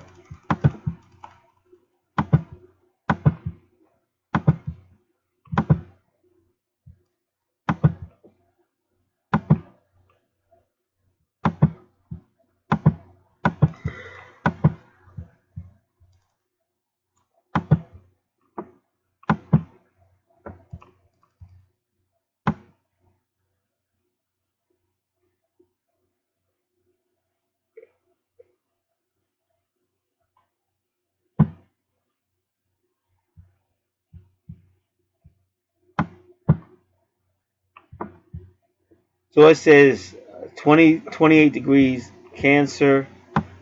An Indian girl introduces her white lover to her assembled tribe. Now, I got this from Cafe Astrology, so everybody knows where I got this from.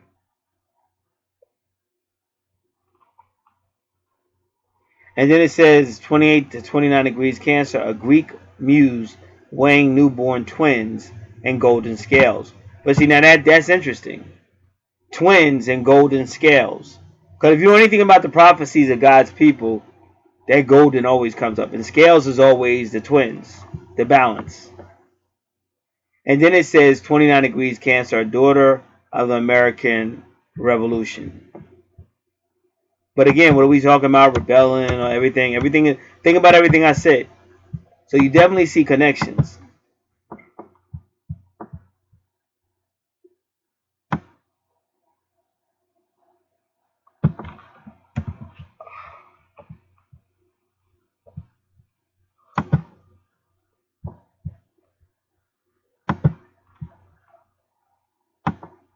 See, because what I'm saying is that if this person really is all that, he would have a strong woman presence, and she would be about that warfare. Because remember, I told you Lilith is very vindictive. Like they say she kills children, but she kills children of people that disrespected her. She kills children of of her enemies. Not saying it's right or wrong, but they really try to do her dirty. But you have to understand everything these people do. The history's fake. Everything. Like what Ahab and Jezebel did. Ahab wanted a man's land, and the man wouldn't sell it to him. So Ahab was upset. So Jezebel said, "Listen, we're going to accuse him. We're going to get some people. We're going to pay some people to accuse him of a heinous crime, and then we're going to kill him and take his land." And that's really what God to finally get rid of Ahab and Jezebel, because God put up with him. He kept going to war with them, sort of to say, through the prophets. But once they did it, once they killed that innocent man and took his land, and then that's when God took him out. God gave the okay to take him out.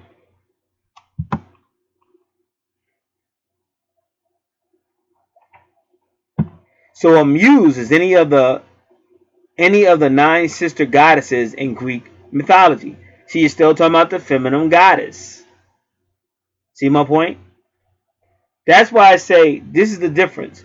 Most people hear this stuff and it doesn't move them one way or the other. That's like somebody trying to tell you you have $1 million, but these low-level individuals, and they get mad at me for telling the truth, these low-level individuals, they could care less. Because if they can't see it right now, taste it, smell it, hear it, if they can't get the 5 senses on it, they could care less.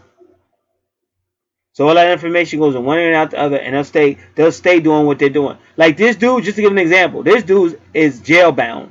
This dude is gonna be like another Tupac if he don't do something about it. When you wake up, you tap back into your real energy. Then you ain't gotta work, because you'll have the whole universe fighting for you. That's when you see the universe open up, when you tap back into who you really are and get out the freaking matrix. But if not, you're gonna keep on playing the same old games that all the rest of these people playing, and it's always nothing but just like groupie stuff.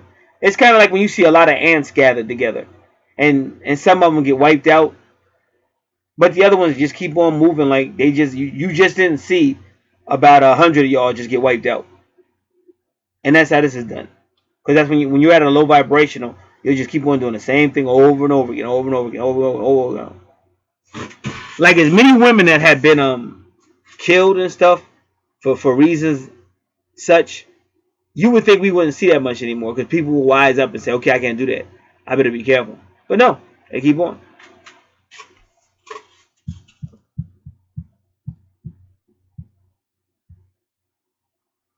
So your 28th degree Cancer, which is Mercury, really is trying to bring you all together. That's that whole Venus right there.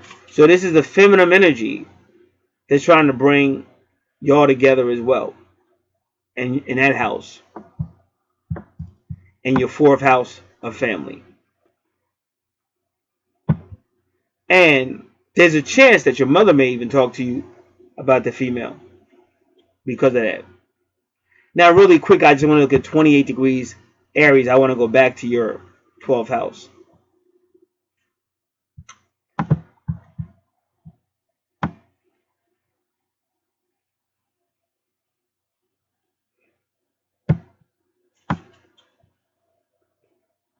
All right, here we are.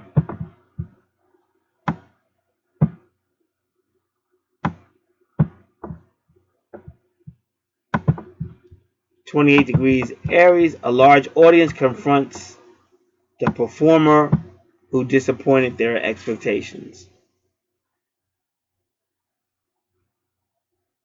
28 to 29 degrees Aries, a music of the spheres. All right.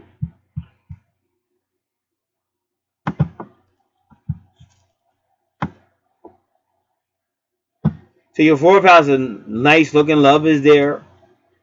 Appears to be good communication. And remember, like I said, this could be the presence of the mother, and we do see a feminine presence there.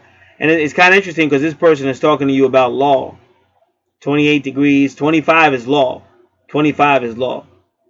It's almost like they're telling you, because 28 is really like too extreme, too overbalanced, and it's almost like they're telling you to slow down before you see yourself in trouble with the law. And your Venus is 8 degrees, like we already talked about that.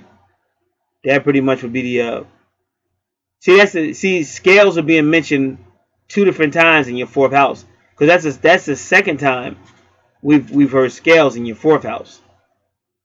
And remember, scales in Egyptian would be Mayat. And then if you're just gonna go through the law, then it would be the courthouse.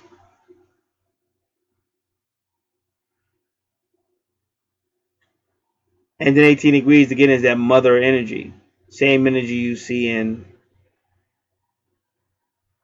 the 1st house. So, and that could also be you getting money back for some type of legal situation. But now look at this. This dude is a Leo in the 5th house, because Leo rules the 5th house, and he's got the sun, because the sun is the ruler of Leo. So this is going to be a really fun person. He's going to be a fun magnet, and then he got good fortune. That circle with the X in it is part of fortune, or good fortune. So as long as he's having fun, and there's going to be children, this is having fun, sports, entertainment, dating, you name it. You name it. He almost won't be able to get enough of it. Won't be able to get enough of it. And this is the type of person who's going to be attracting people all the time. So 14 degrees is the Sagittarius energy, which is also fire sign. 16 degrees is Mars energy. But see, sometimes Mars can just mean passion. Mars can mean combat, but not always. Mars can also mean passion. So this dude probably loves sports. Could be at some type of sport. He's good. And then he got a Chiron, which means healing. 26 degrees, which is the word of God. The word of God.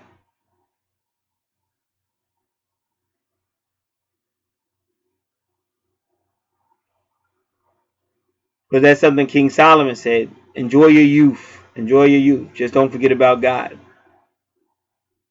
So you definitely see that going on strong in your 5th house.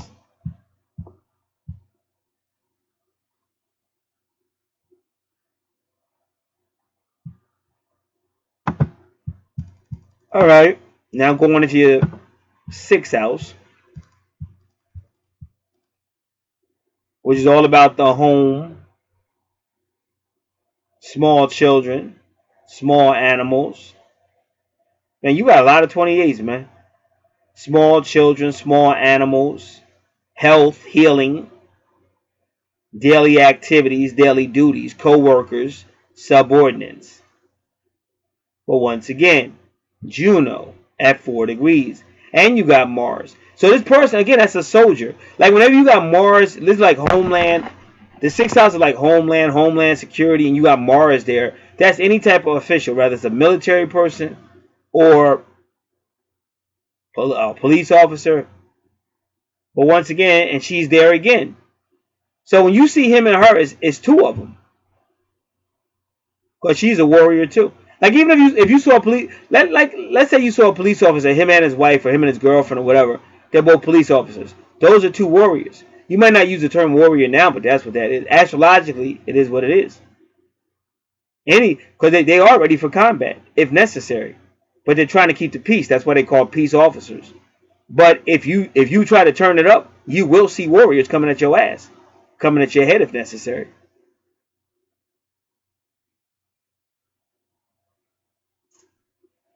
If you think I'm down, then pick up your phone right now, call your local precinct talking crazy, telling them they ain't shit and I ain't scared of you and like you ain't no warrior to me. Well, so go ahead and talk some shit, find out what's gonna happen.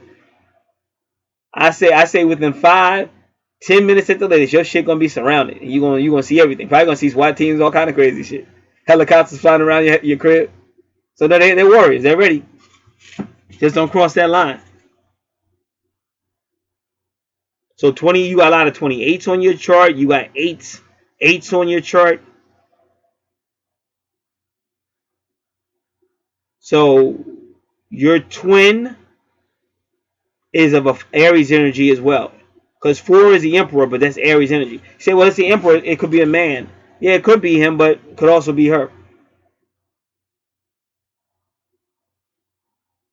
and Juno, Virgo energy as well.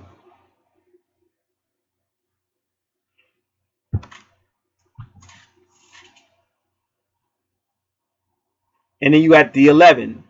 See, now in your 4th house, which is family, you got number 8. But in your 6th house, which is the home, you have number 11. Now, number 11 in this house, Virgo, it could be legal, being a Libra energy, but it could also be Leo energy. And right now, it's not being clarified. But again, if it's a lot of fire energy there, you can go with Leo if you want. But if it's not a lot of fire energy, you can go with Libra if you want.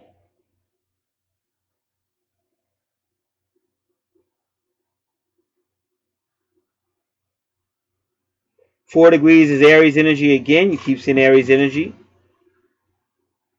And you keep seeing 4 degrees in the earth sign. You keep seeing 4 degrees in the earth sign. So that's Aries and the earth sign. Number 8, again, we already said what that is. And number 11. And now I just want to see what it says about 28 Virgo. Because I always saw 28 as something telling you too much. But that's why you see it near Aries and you see it near Mars. It's too much. But let's just see what 28 Virgo means. 28 degrees Virgo.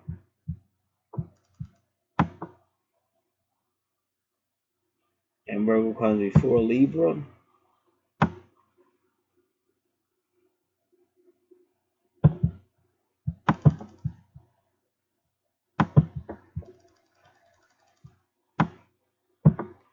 Now, 28 degrees Virgo, a bald-headed man who has seized power. Now, depending on what these people's life is, or their career, or what's going on with their family or home life, but 28 degrees Virgo is a bald-headed man who has seized power.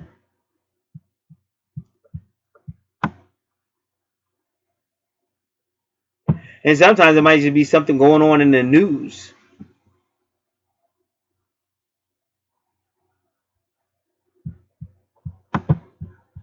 And 28 to 29 degrees Virgo, a seeker after occult knowledge is reading an ancient scroll which illuminates his head, his mind.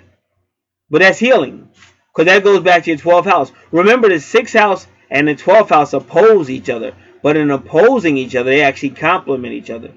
So like I said, the way God expected man and woman to be, he even used the word complement. And a lot of people don't know what that means, but basically, you're supposed to have somebody around you that would do the opposite of what you do. And that sounds kind of confusing, because you say, well, why would I want to be with somebody who I want to do things one way and they want to do something else? And I say, but there is a lot of wisdom in that. And I was listening to a preacher on YouTube, and he said that he learned one thing from a person he used to work for, and then he went to that person's homeland, and he saw they do it again. What they do is, when they make a plan up, they call it the Judas theory. And I say, oh, why use Judas if you're talking about a couple? Let me finish. They call it the Judas theory. Like, if you're going to build something, he says they'll pick like 11 people that they know are good workers and can get the job done. But the 12th person that they pick will be somebody that's fucked up. And you say, well, why would you do that? And they say that they learned that from the wisdom from Scripture. And if you want the full answer, well, being alive as long as I have, you will see a lot of drama. And it does come straight up from the universe. But all you got to do is read, like I tell you, by Job chapter 1 and 2. Out of everybody he picked to be tested to the limit, he picked the most righteous person on the planet.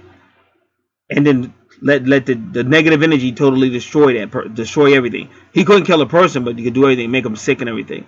So why attack that person if he's already doing the right thing? Why not attack on some of these wicked people? So that's that whole theory.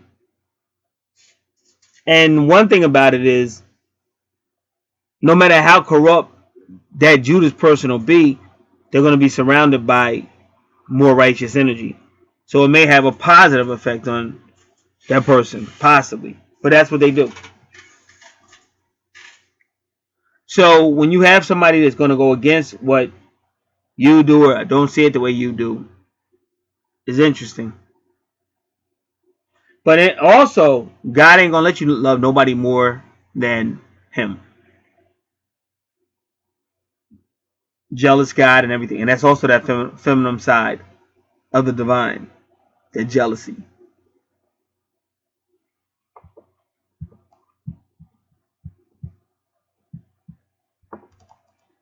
So the implication is you may use your home for that type of knowledge. See, because your Mars is going to connect you back to your 12th house, which is Aries. But I told you that they're working off each other. They're working off each other.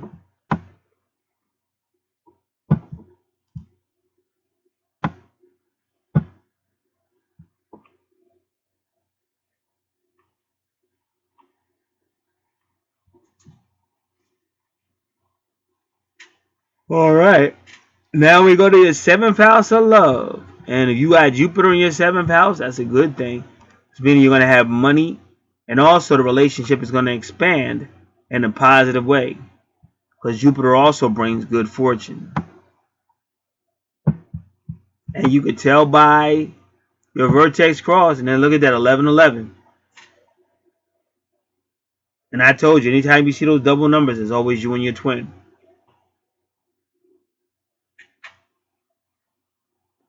So 11 degrees in 2 minutes.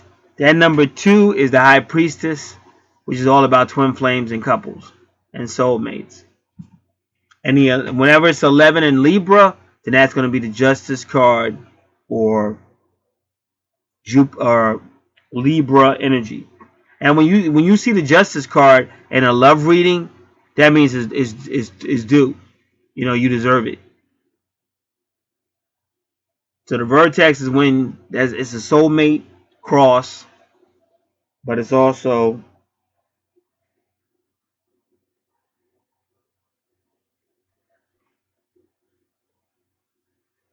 things that come out of nowhere almost. It's just the word. It's when something significant happens. So this is when you two are really together. And when you become together, you got money. Because remember, you got money, good fortune.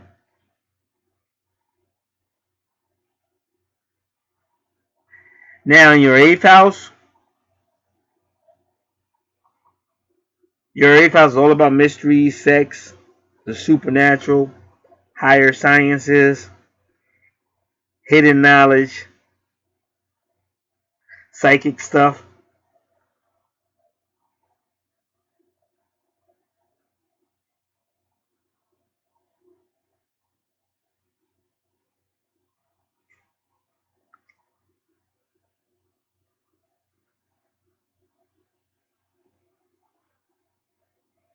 Money, finances,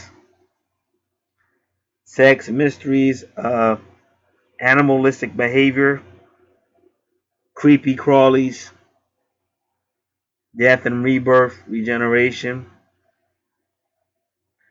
power of Pluto, mysteries of Scorpio.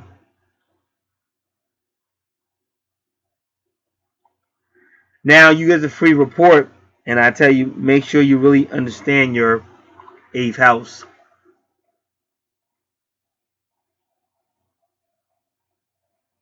Because it's all about past lives as well, reincarnation.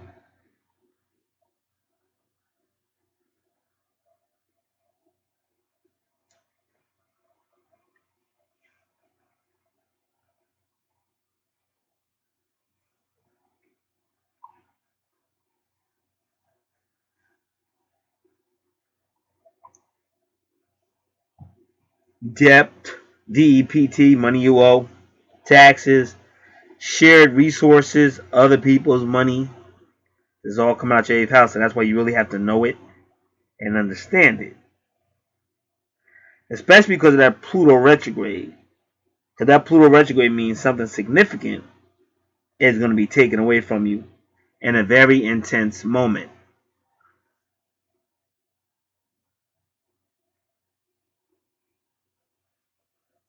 And you have to remember that your 8th house is in your 7th house. So you know it's going to be relationship, business partner, contracts, law, open enemies.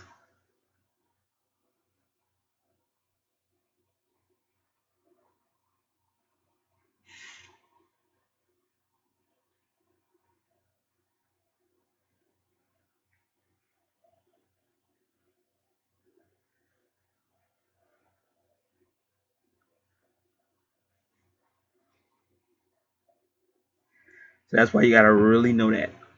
Like I always say, I used to read it, but that's a lot of information. And all that information is never going to apply to any one person. So that's a lot of reading. It takes up a lot of time too. But you do see healing. But it seems like after that transformation, the two become one. And that's the 44.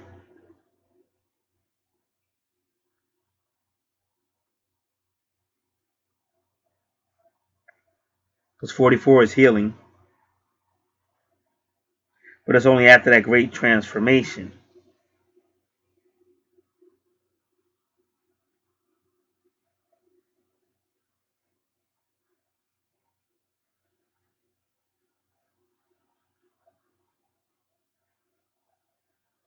And that is a teaching that some of these people believe. They believe at some point, and they think it's coming soon. Maybe even in 2020. But they believe that God will change the frequency. And whatever frequency or whatever is keeping these special people from the Bible divided and whatever, defeated, that God will change the frequency and then you'll begin to see it.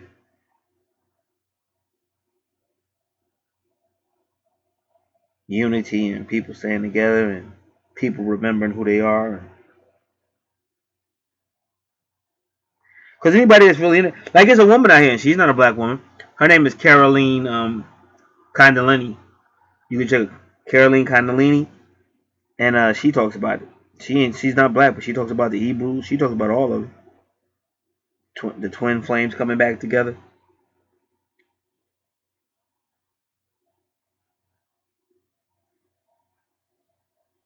And I try to tell people, I can see it going on, but it doesn't mean it's going to happen. See, the reason why people don't like me because I tell them the truth. Because they rather have somebody telling, oh, it's going to happen. It's going to happen soon. I can see it. I can see it. I can see it. And what happens is two things happen. One is a person thinking positive. It may cause something to happen. But the second thing is you keep jumping in with anybody. It's not going to be astrologically correct. And that's why I say people be sleeping around. Because they say, oh, I love my twin. I can't. But then you sleep around with somebody else. Because really what you want, you just want to be satisfied. They'll always say the right words. Like, you go to any church or whatever, they'll always say the right words. But then when it comes to the action behind it, you won't really see it.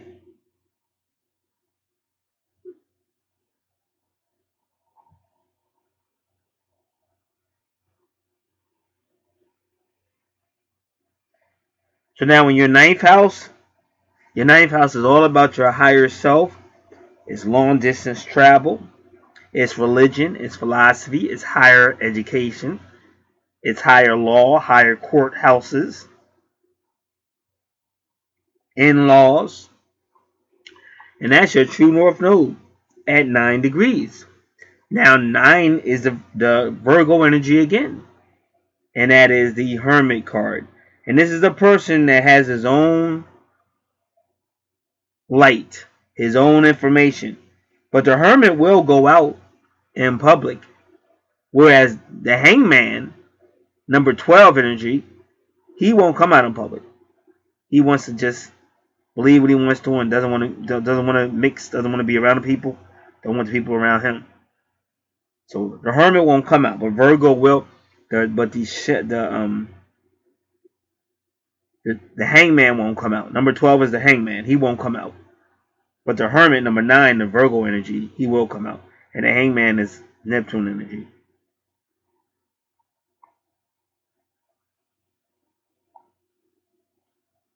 So you got 9. So it means that you're enlightened. And that is your That is why you're here. Your true north node is always why you're here in this life. And it's to be more enlightened, like a master teacher. And it looks like in the past life, you go right across. That's your past life. And it looks like you were more like Taurus or more. No, well, not really. You're more Gemini. But your past life is kind of interesting because it's silent. Because you have nothing in your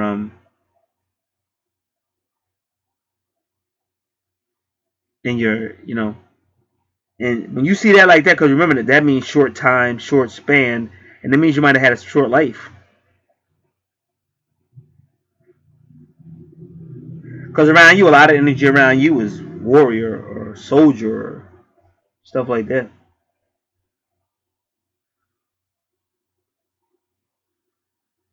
So you might have had a short life. You might have died when you were young in one of your lifetimes.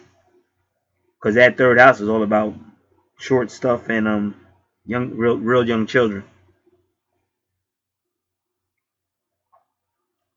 Right now you go to your 10th house, which is about career and reputation, but it's also about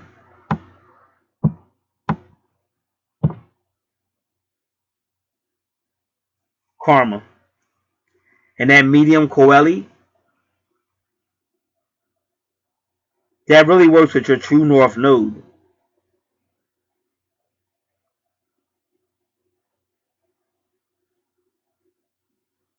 So now you have medium coeli at 15 degrees in the house ruled by Cancer. Because 15 degrees is the devil card. And now you're getting a little bit of information here of what may have happened in a past life. Because you see all those retrogrades. So in the past life, you two may have been very materialistic. Because the devil card is two people that are just stuck. And they're not even stuck on each other. If I'm not mistaken, yeah, they just stand there. Because if you can see what that card looks like, anybody in the search engine, just go to tarot card 15. The devil card comes up. Two people are bound to the devil, and they're not even looking at each other. And those are the lovers. See, that's card number 6. But now they got themselves in a situation that's really messing up the love and messing up their spiritual growth and everything. Because it's an earthly or materialistic situation, and they're bound, and they won't walk away from it, even though they could, because those chains are not sealed. They're not locked. They're not closed. But they're just into it. They're just locked in for whatever reason.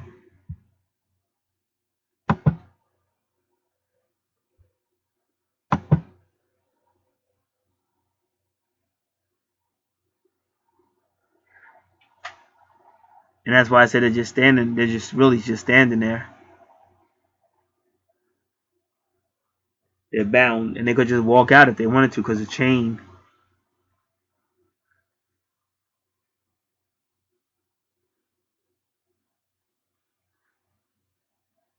But they won't. So for the most part, they're under the influence of this materialistic god or whatever it is. They're under the influence, and they're just bound, not trying to get away. And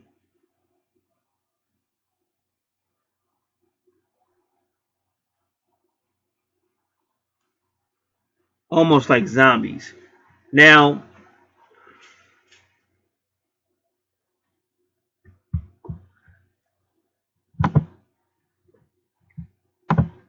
so you see that's a problem that you probably have to avoid, because remember, medium coeli is part of your true north node.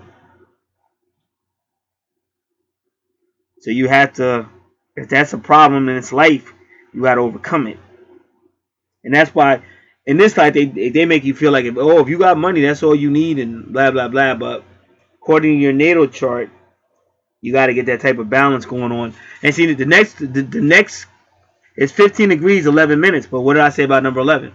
It's either going to be Libra energy, which is your justice card, or it's going to be Leo energy. And in this case, I'm pretty sure it's the justice card. Why? Because it's Libra energy, about balance. And this is your true north node. Your medium coeli is just as important as your true north node, that little horseshoe. So they're telling you in this life you're gonna have to really work on it because you've seen extremities throughout your chart, 28s and Aries and all. Those are extremities. So you gotta learn how to get balance with your material things and stuff like that.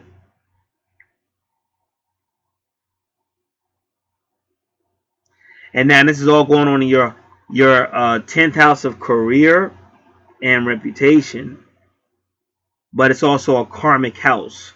In other words, this is a karmic relationship, and you both have a karmic assignment and karmic obstacles to overcome.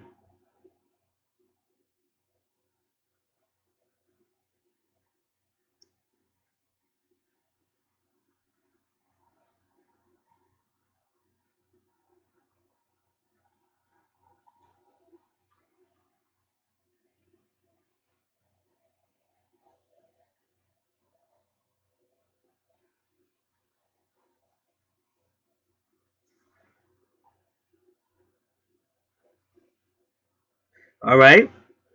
So now you got 1919, which is the Sun card. Now, why are they showing you the Sun card? Because, like I said, I think both of these people are going to be very successful. So that sun is shine. The sun is shining on them because they're very successful. See, you could be very successful, but you still have to learn how to balance that. Balance that. Because, like I said, when you think of somebody like R. Kelly, unbelievably successful. And the sad thing about the whole R. Kelly thing is that this stuff been going on in music forever. You can go back to all the rock and rollers, all that, but for some reason they're calling out certain people, and a lot of those people, especially, are people of color. That's just facts. They got a couple ones that aren't, but they really went after certain people because this type of stuff that people are going to jail for now. I'm not saying this is what I'm saying.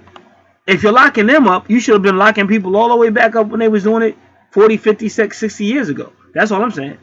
If you're going to lock people up, lock them up. But don't be selective about who you're locking up. So this is what I'm trying to say. You could be extremely successful, but still miss the mark. So your 10th house is kind of like a warning to get it right. And you're being judged by the universe.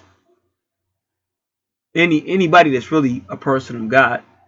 And you might say, "Oh, I don't really see myself as a person of God." Yeah, but your natal chart does. I've already proven to you past life and all that. That's why I said this is where all y'all go wrong. Y'all want to follow people. Don't follow people. Learn how to write. Learn how to research. Look it up, because then that's when it becomes real to you, and then you'll be following yourself. But otherwise, you're following a person. And like I said, this is not. I don't do bubblegum astrology. It's not like a TV show. This is real information. And for a lot of people that I'm talking about, this is the future. Because a lot of stuff that you see right now is not going to be here no more. And sometimes you need to just study history. Study ancient Germany before World War II, and then study Germany afterwards. And keep an eye on people like Vladimir Putin. He's a prophecy maker, whether you guys know that or not. So these are things that are going on now. And these are things that are going to change what you currently perceive as reality.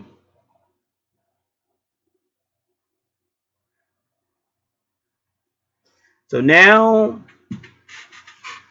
this is past life. Anytime you see an R retrograde on a planet, it's past life. Now, your true north node, that horseshoe, should have an aura.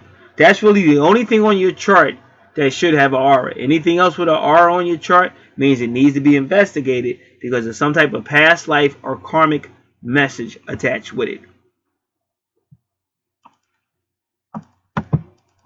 Now we're going to look at the retrogrades.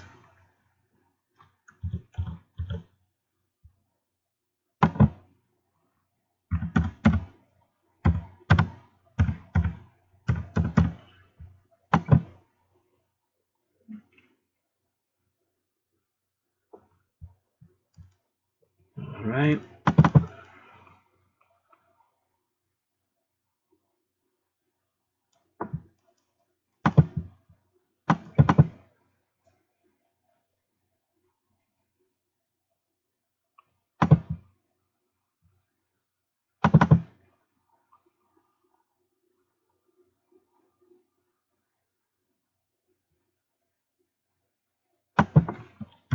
Just give me a moment. I'm just trying to find one.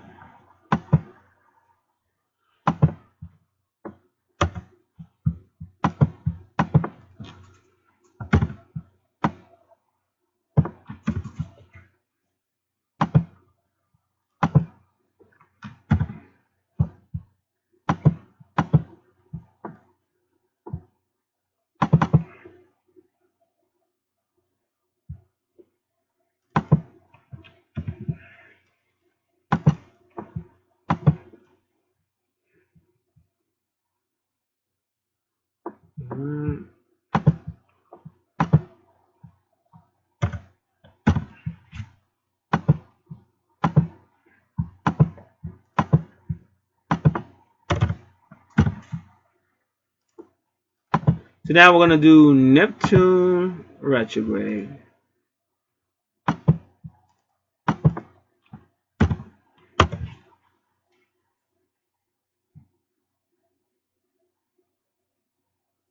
Now, Neptune retrograde takes you back to 12th house, where Lilith was. So that's why I told you 10th house, 12th house connected. It's karmic. And it will deal about trying to escape the issues of standing inside of your head, which we know that's a dangerous place to be with Lilith. Because for the most part, Lilith is controlling your 12th house and your 10th house. Now, you really don't want nobody controlling your money and your reputation and stuff. So you have to be very, very careful. But that's why I said when you see that 11, that's also legal. But that, like they said, the scales of justice and all that. And even when we got to your 4th house, it said something about scales. Because like I said, on one of my charts I just did this weekend, it's obviously this dude is going to have to do some jail time or go through some court system because he's not going to do it on his own. That's why, like I remember T.I. used to say, oh man, I'm just angry. I can't control my anger. If somebody do something bad, till they locked his ass up.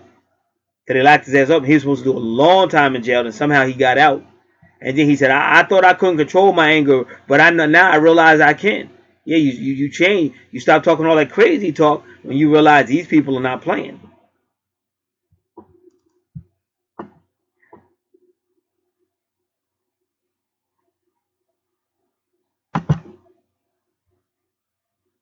So for Neptune retrograde,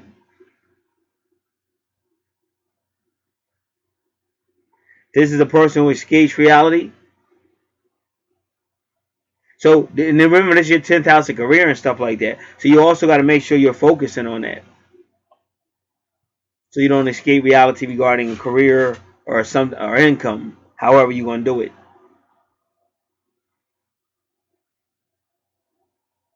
And they said there's a person who lives inside of their head. They already said that about you in your 12th house.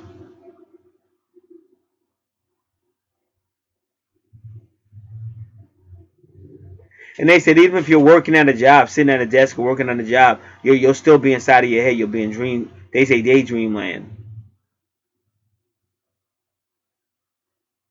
And then they said this could be one of the most dangerous retrograde positions in an astrological chart system. Now that's the second time they said it. And both times they said it, it has to do with your Neptune 12th house connection with Lilith.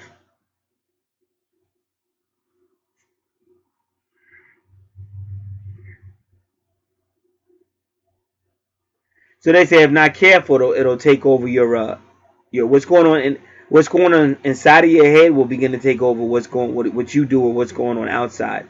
So you have to get a grip on that. You have to get better control of yourself because Lilith is trying her best to. And what did I tell you about Lilith in the 12th house? Because even though she's in your what did I say about Lilith in the 10th house? Because even though she's in your 12th house, she's still working through your 10th. She's still there. Her energy is still there. So that's what I'm trying to say. A lot of times, like a dude will be high-fiving or something because a female worked there and she's really trying to give you the business or whatever. Or, you might have a female supervisor and she's kind of like coming on to you and all that. And it makes you feel a certain way. But you don't realize what I just said. All the stuff I already went over and I'm not going to say it again. But we already told you what that's really about. Because like I said, people got more to lose. Well, let me just tell you what happened. When I was going to school in North Jersey, we used to carpool. And there used to be a dude that rode with us. Now, he was having sex with this female in a local township. because that's all white people over there. White people with money and stuff like that. So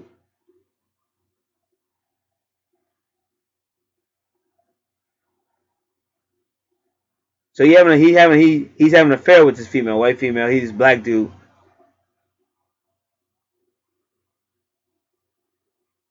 So we got the newspaper or something, because we hadn't seen him in a couple of days. So we like, yo, what happened to that dude? And we got the newspaper, and he had got killed by the police. And they said that, now this is what they said. They said that he had robbed that female, stole something from her, and he said he called her and told her, okay, I was drunk, and I'll bring the stuff back or something. So when he went back to allegedly bring the stuff back to her, the cops was waiting for him. And then they said they had to shoot him because he tried to leave the scene. Now, first and foremost, he couldn't leave nowhere, because if he did try to, because of course you won't run if motherfucker trying to kill you. So wherever he was running to, he couldn't get over that anyway. Like he had nowhere to go. What I'm trying to tell y'all. So he didn't have to die that night because he had nowhere to go. Even if he ran, he wasn't getting over that wall or whatever. So they had him. And it was a lot of them. Now, what happened was when the guy found out that his girl was sleeping, especially with a black dude, he told her, call him and set that shit up.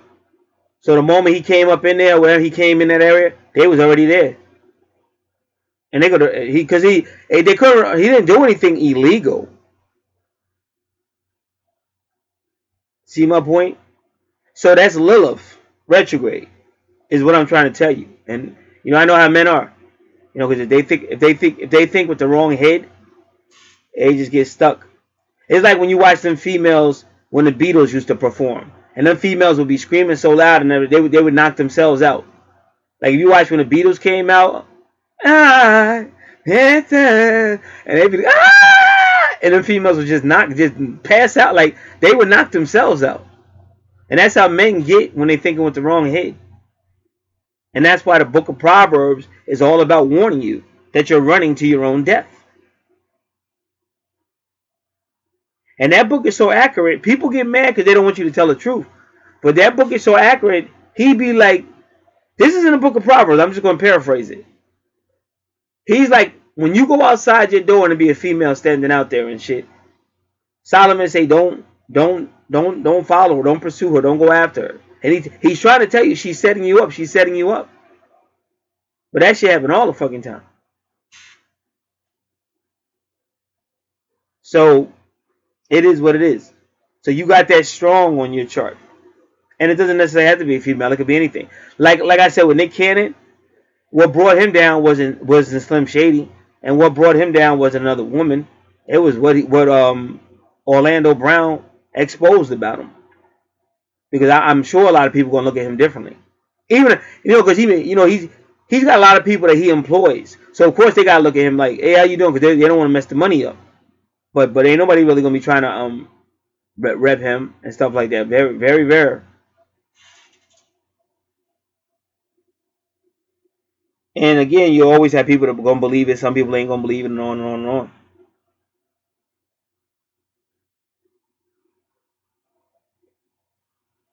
All right.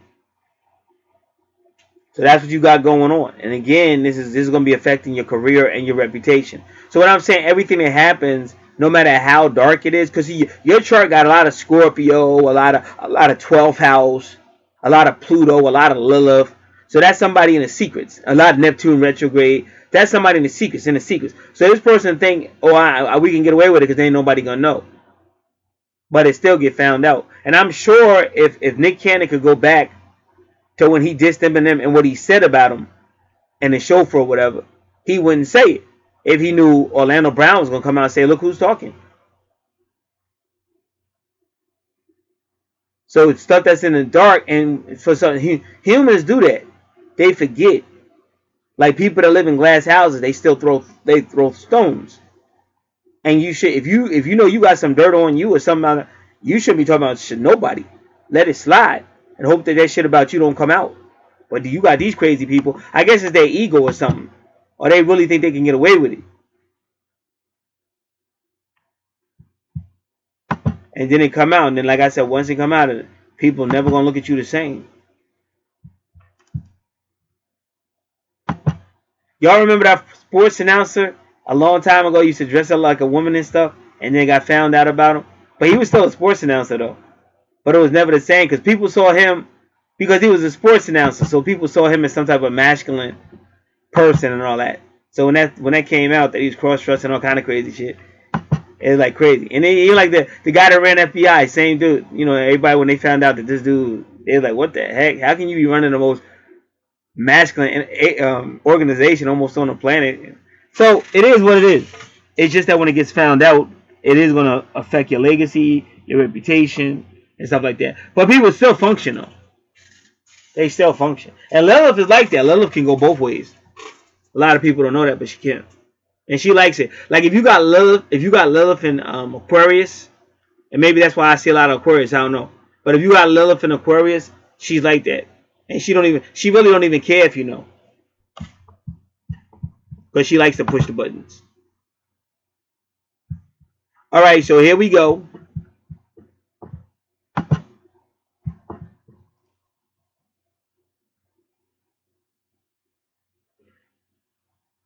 So you got to watch the abuse of drugs. Because like we're in alcohol and any pill, whatever it is. Because it's going to affect your career and reputation. And it's also going to be karmic. It's going to be karmic back on you too. Bad karma. And you may even have mental illness because of all of this. But we already told you what to do about it. So that's why I said, hope you are listening and take notes because I'm not going to repeat all that again. Past life, this is what happened to you in a past life. You may have had a lifetime where your dreams were laughed at, put down, or forbidden in some fashion. Or you may have been forced to give up your lifelong dream in exchange for other responsibilities, such as becoming the breadwinner for your family unexpectedly. These past restrictions may have caused you to have a penchant for escapism or to have extreme expressions of your creativity. And when he says extreme expressions, that's what we said about Lilith in your 12th house.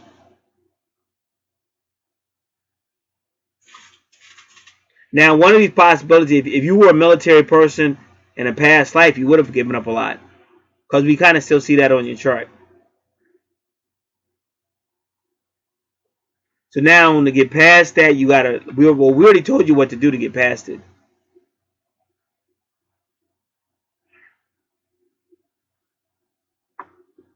Alright, so that was Neptune retrograde. I think the next one was Uranus retrograde.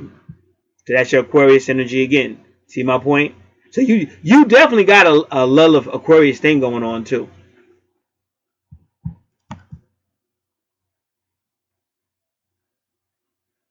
Now you're 19-3.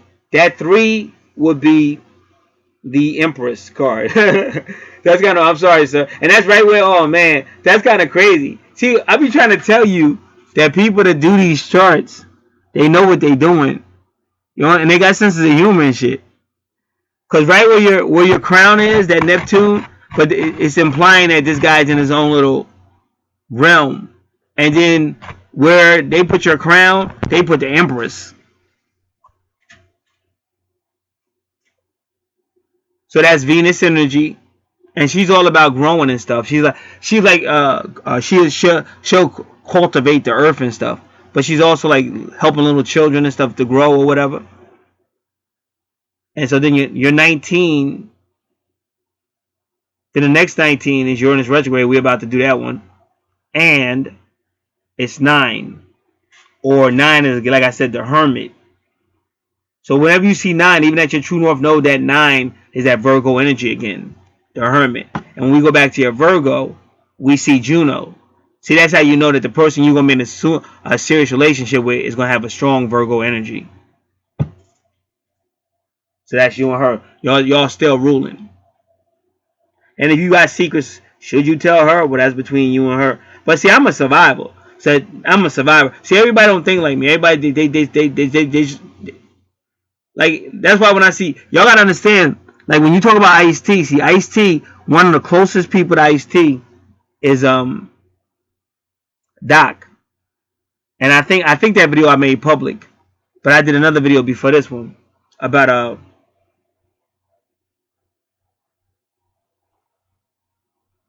whatever it said. Because I forget, one went unlisted and one went private. I mean, one went unlisted and one went public. And I think the one that went public, I'm talking about Doc, and I don't really remember. But anyway, Doc is from here. He's from the same county I'm from. Same state, same county. I know Doc. Doc know me. So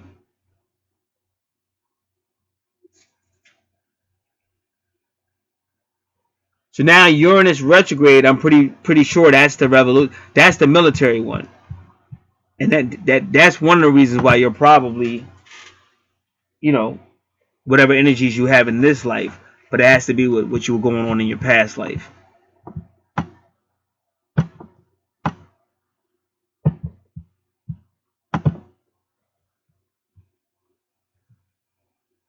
See, what happens is people don't understand you have a strong feminine presence around you. Now, what happens is that personality on her is strong. That ego on her is strong. So depending on where you're at, she'll come through.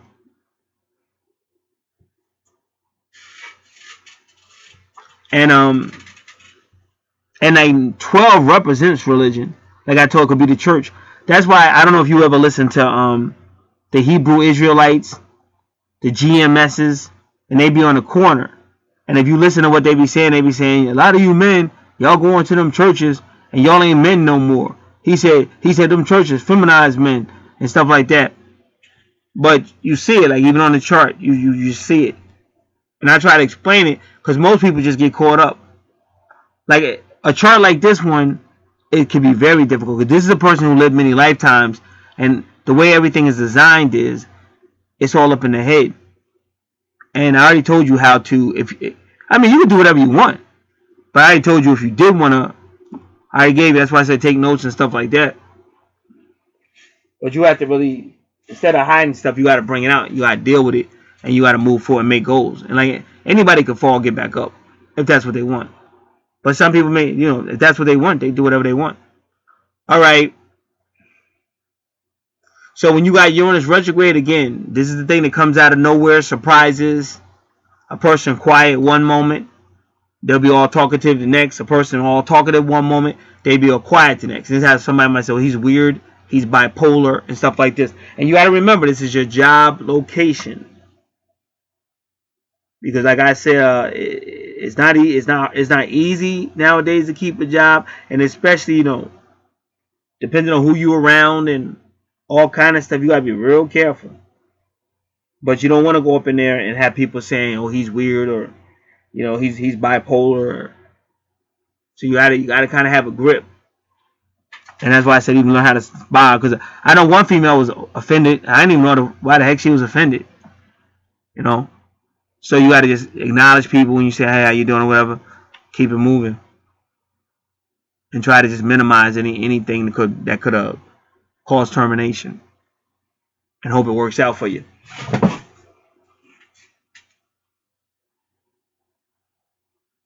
So Uranus retrograde can also bring chaos, and that's what I'm saying. That is chaos if Lilith gets you fired.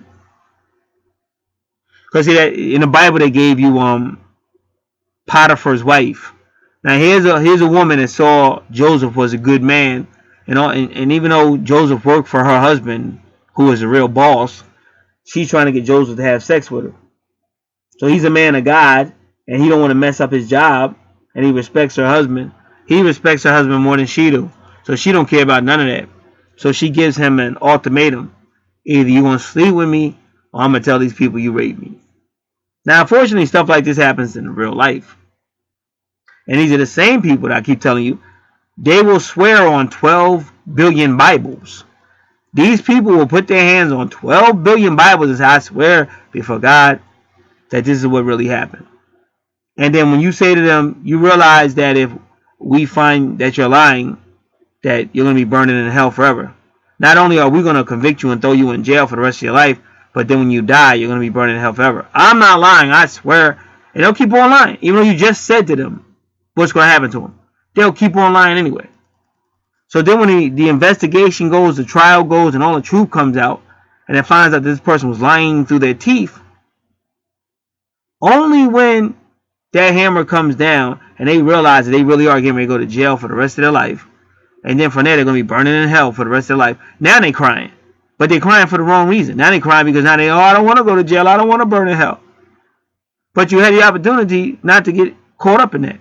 But they're going to do it anyway. So this is the planet you're on. So the more you realize that, the less you put yourself in situations where you got to be so caught up with that.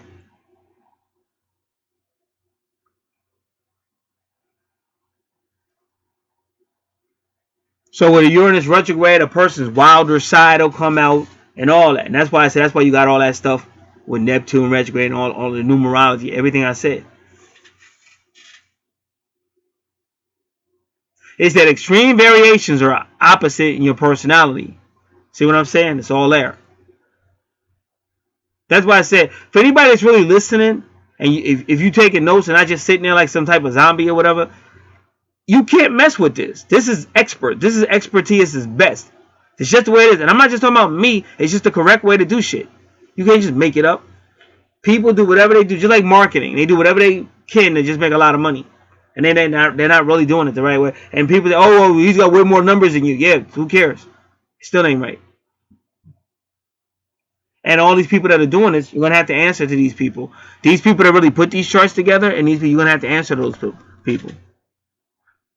All right.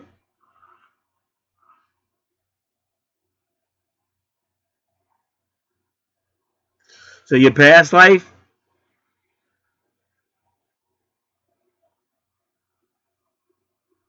you said you lived a life of extreme. But also another thing you have to work on is you have to learn to balance yourself out. Because Uranus retrograde means you either see it as hot as cold. You don't see no gray areas. But unfortunately, there are gray areas. And like you see, my background was like a conservative Christian. Conservative Christian. So I didn't believe in no gray areas and none of that shit. Right or wrong, I believe it. But now, I can tell you, this world gonna do what the fuck it want to. And I make sure I use a explicit. Because they're gonna do what they want to, bro. And the only person that God's gonna make that determination where a person's gonna go. But when you sign up to a cause, and a lot of people, they do that. They sign up to a cause and then they get betrayed by the very same people they thought they were being loyal to. Because we're on a planet, like I said, Neptune is ruling. You know, religion, all that. It's just a deception. Everybody knows the right thing to say, but they don't really follow it. And when you realize that, you can get through this better. But when you don't realize, you go through thinking, oh, I did everything, and then you still ended up in a bad situation. Why? Because this was some bullshit. That's why.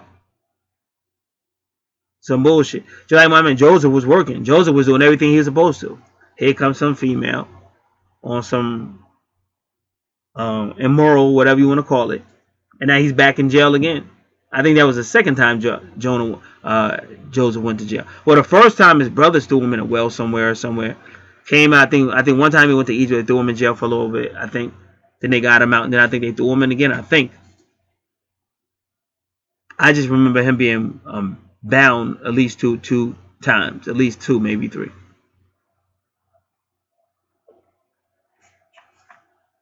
So that's why they say in a previous life you were probably a rebel or a revolutionary, which is a soldier. So you were always fighting what's wrong or right, fighting against what's wrong or whatever. But they're telling you nowadays you have to learn compromise. Don't get all bent out of shape and don't worry about it. You gotta learn how to just do you, make sure you're protected or whatever. But then you can't force anybody else. If it's your kid, you kind of got a little bit of control over your kid. But anybody else, you can't just force them to do what you think they should be doing. Even if they're right or wrong. Like, unfortunately, you try to help people, but that's why I try to tell you. That's why I stay prayed up. Because I watch people hard-headed, gonna do what the fuck they want to. And you have to thank God, because some of these people should be dead, because they're just extremely hard-headed and they take all kind of chances.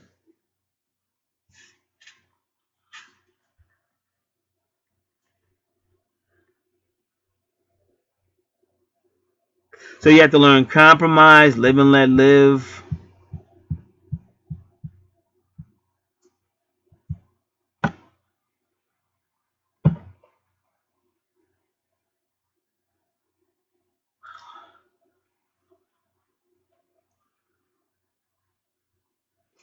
All right.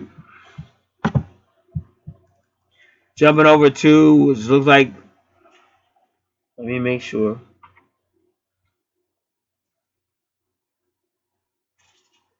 Give me a second.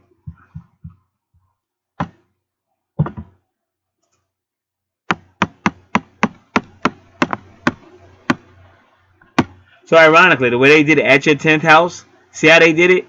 At your 10th house, that's when everything said it. That's karmic. That's when everything matched up in your 10th house. Because now your 11th house is your 11th house. Before it was all one ahead, if everybody remembers. Everything was one ahead. Now his 11th house really is 11th house. And why is that? Because you met your karmic debt in your 10th house.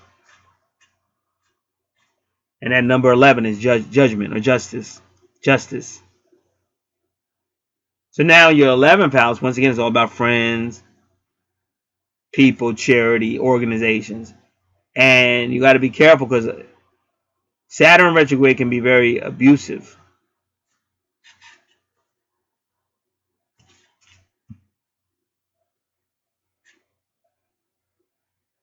So I'm not saying this is the case, but in one of your lifetimes, it's almost like Saturn retrograde represents the father trying to stop your lifestyle. Because Aquarius can mean a flamboyant lifestyle or anti so-called normal lifestyle. And you see Saturn retrograde trying his best to stop it. And that's like abusive and stuff like that.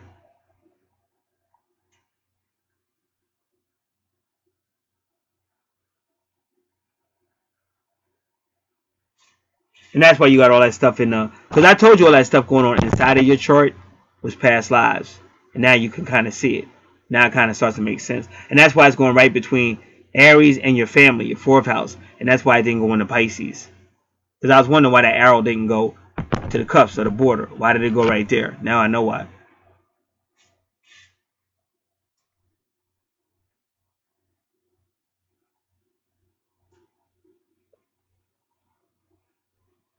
So yeah, now Saturn retrograde could be like abusive power, abusive father, very abusive. But again, the person could also be the abuser. And they say whoever the abuser is, you have to learn to stop abusing.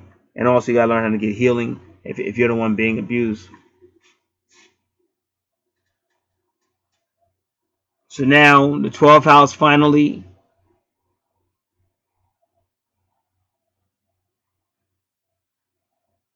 Yeah, okay, so let me just say something so everybody can understand it. Now, Lilith is really in the 1st house on this chart. But it's a past life situation.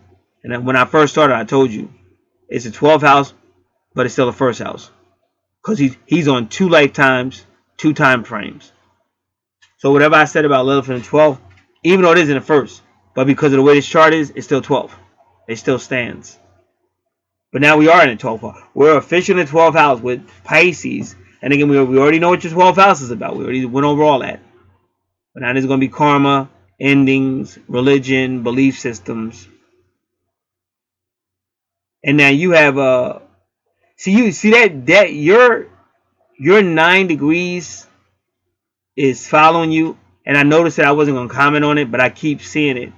It's almost like your 9 degrees on your chart is saying that you wanted to be with your twin so bad that you begin to and I heard somebody say that recently on YouTube. They said a person can have both twins inside of them. But you gotta remember, angels are androgynous. Maybe not all angels, but a lot of angels are androgynous. Because I keep seeing on your chart, I keep seeing it now. Even at 27. Because when I'm getting from your 11th house, I wasn't going to say it, but now I got to say it because I see it again. When I'm getting from your 11th house,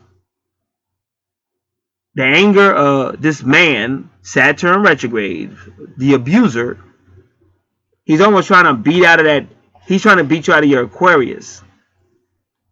But that's 9. That 27 degrees is really, I call it the diplomat number. But in this case, it's abusive because Saturn retrograde can be abusive. And it's still at 9. And that 9 is you chasing that Virgo. And you're chasing it so much. Because remember, this has been going on lifetime and lifetime. You've been chasing that Virgo so much that you're becoming more and more that Virgo. And I have another Aquarius, and I used to tell him that. I said, man, you crazy. I said, you're obsessed with women. I said, fall back. I said, man, you're going to turn into a woman. And in this house, you said, well, I'm not really an Aquarius, but you are in your 11th house.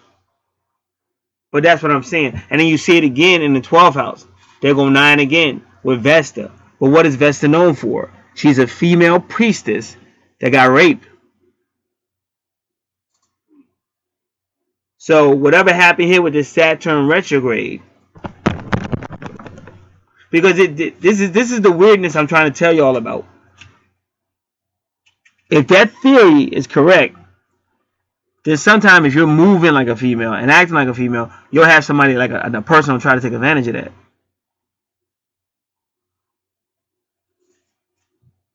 Because you see it again right here.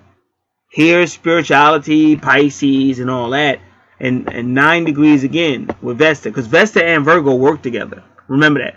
Vesta is like the high priestess. No, Virgo is like the high priestess. And Vesta is like her protege. But only Vesta got raped. She's a priestess that got raped. And you see it here with Aquarius and the number 27, which is the number 9. And then you see the number 9 again with Vesta.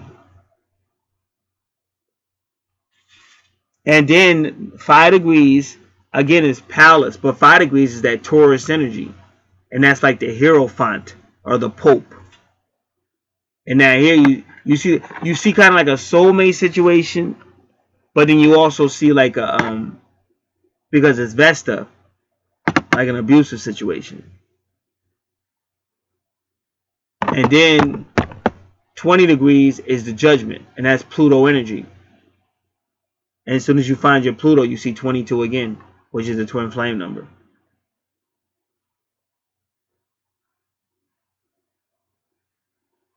So your 12th house is either you and her together, and it could still be you and her together, but it's also what I said about that 11th house.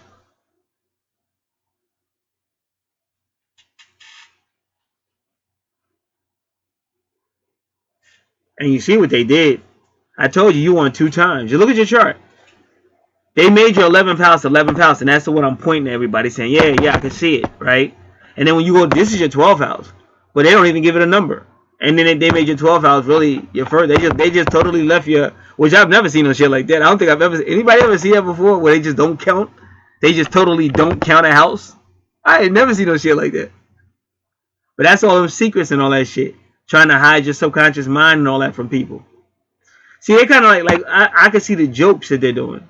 And I didn't do it. I'm only telling you what I see. But see, this is what makes me different. I understand it. I get it. So that's why I am the way I am. Because I'm like, you're not going to fuck me over. And if you are, I'm going to be dead. Because I'll fight to the death. I'm just a different make. You know, I'm a survivor.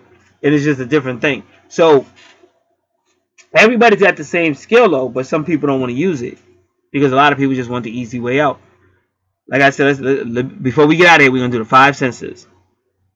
Sight, taste, hear, smell, and I guess what's the final ones? Is it speech? Gotta be speech. I can't think of another one. So you gotta learn to just stop selling out all the time. You gotta learn to just, toughen up. The more spiritual you become, the more powerful you become, and you won't be tempted all the time by everything that goes on the earth. Because people, no matter who you are, people are gonna come and go. And there's a lot of people, like you see all these artists doing it. They sell their soul just for a little bit of fame. They sell their soul. And most of these artists are so creative, they don't have to sell their soul. But they right away, an opportunity is given to them. And instead of them believing in themselves, they just take the opportunity and sell their soul, sell out God, and sell out everything. Now, who you going to call when this shit go wrong? That's why you saw Kanye come running back. Now you talking about Jesus, Jesus. Ain't he the same one that said Jesus walks? But you walked all over him. because you was all down with all that stuff at one point, and then all of a sudden when it didn't work, and now you look like now you want to run back. So I say stay the first time and go forward. Just get. Now remember, got a lot of sales out here. Make sure you got the most recent services offered and price list. Remember, I don't just do natal charts. I do everything. Also do the cards. I do everything. I'm going to say it again. Whenever you go to anybody's channel that you're interested in, open the channel up, see what they're talking about, see what they got going on, this and that, see what you resonate with. And again, any services we do from numerology, your name, the power in your name, the numerology in your name. So all this should be on the services offer price that you can ask for. And you can always ask so you do the service and stuff like that. So you get good information. I say it's expert information. We do the best we can out here. And we give you real astrology, not bubblegum astrology. Because like I said, that bubblegum astrology is always going to go pop in your face eventually. I'm out.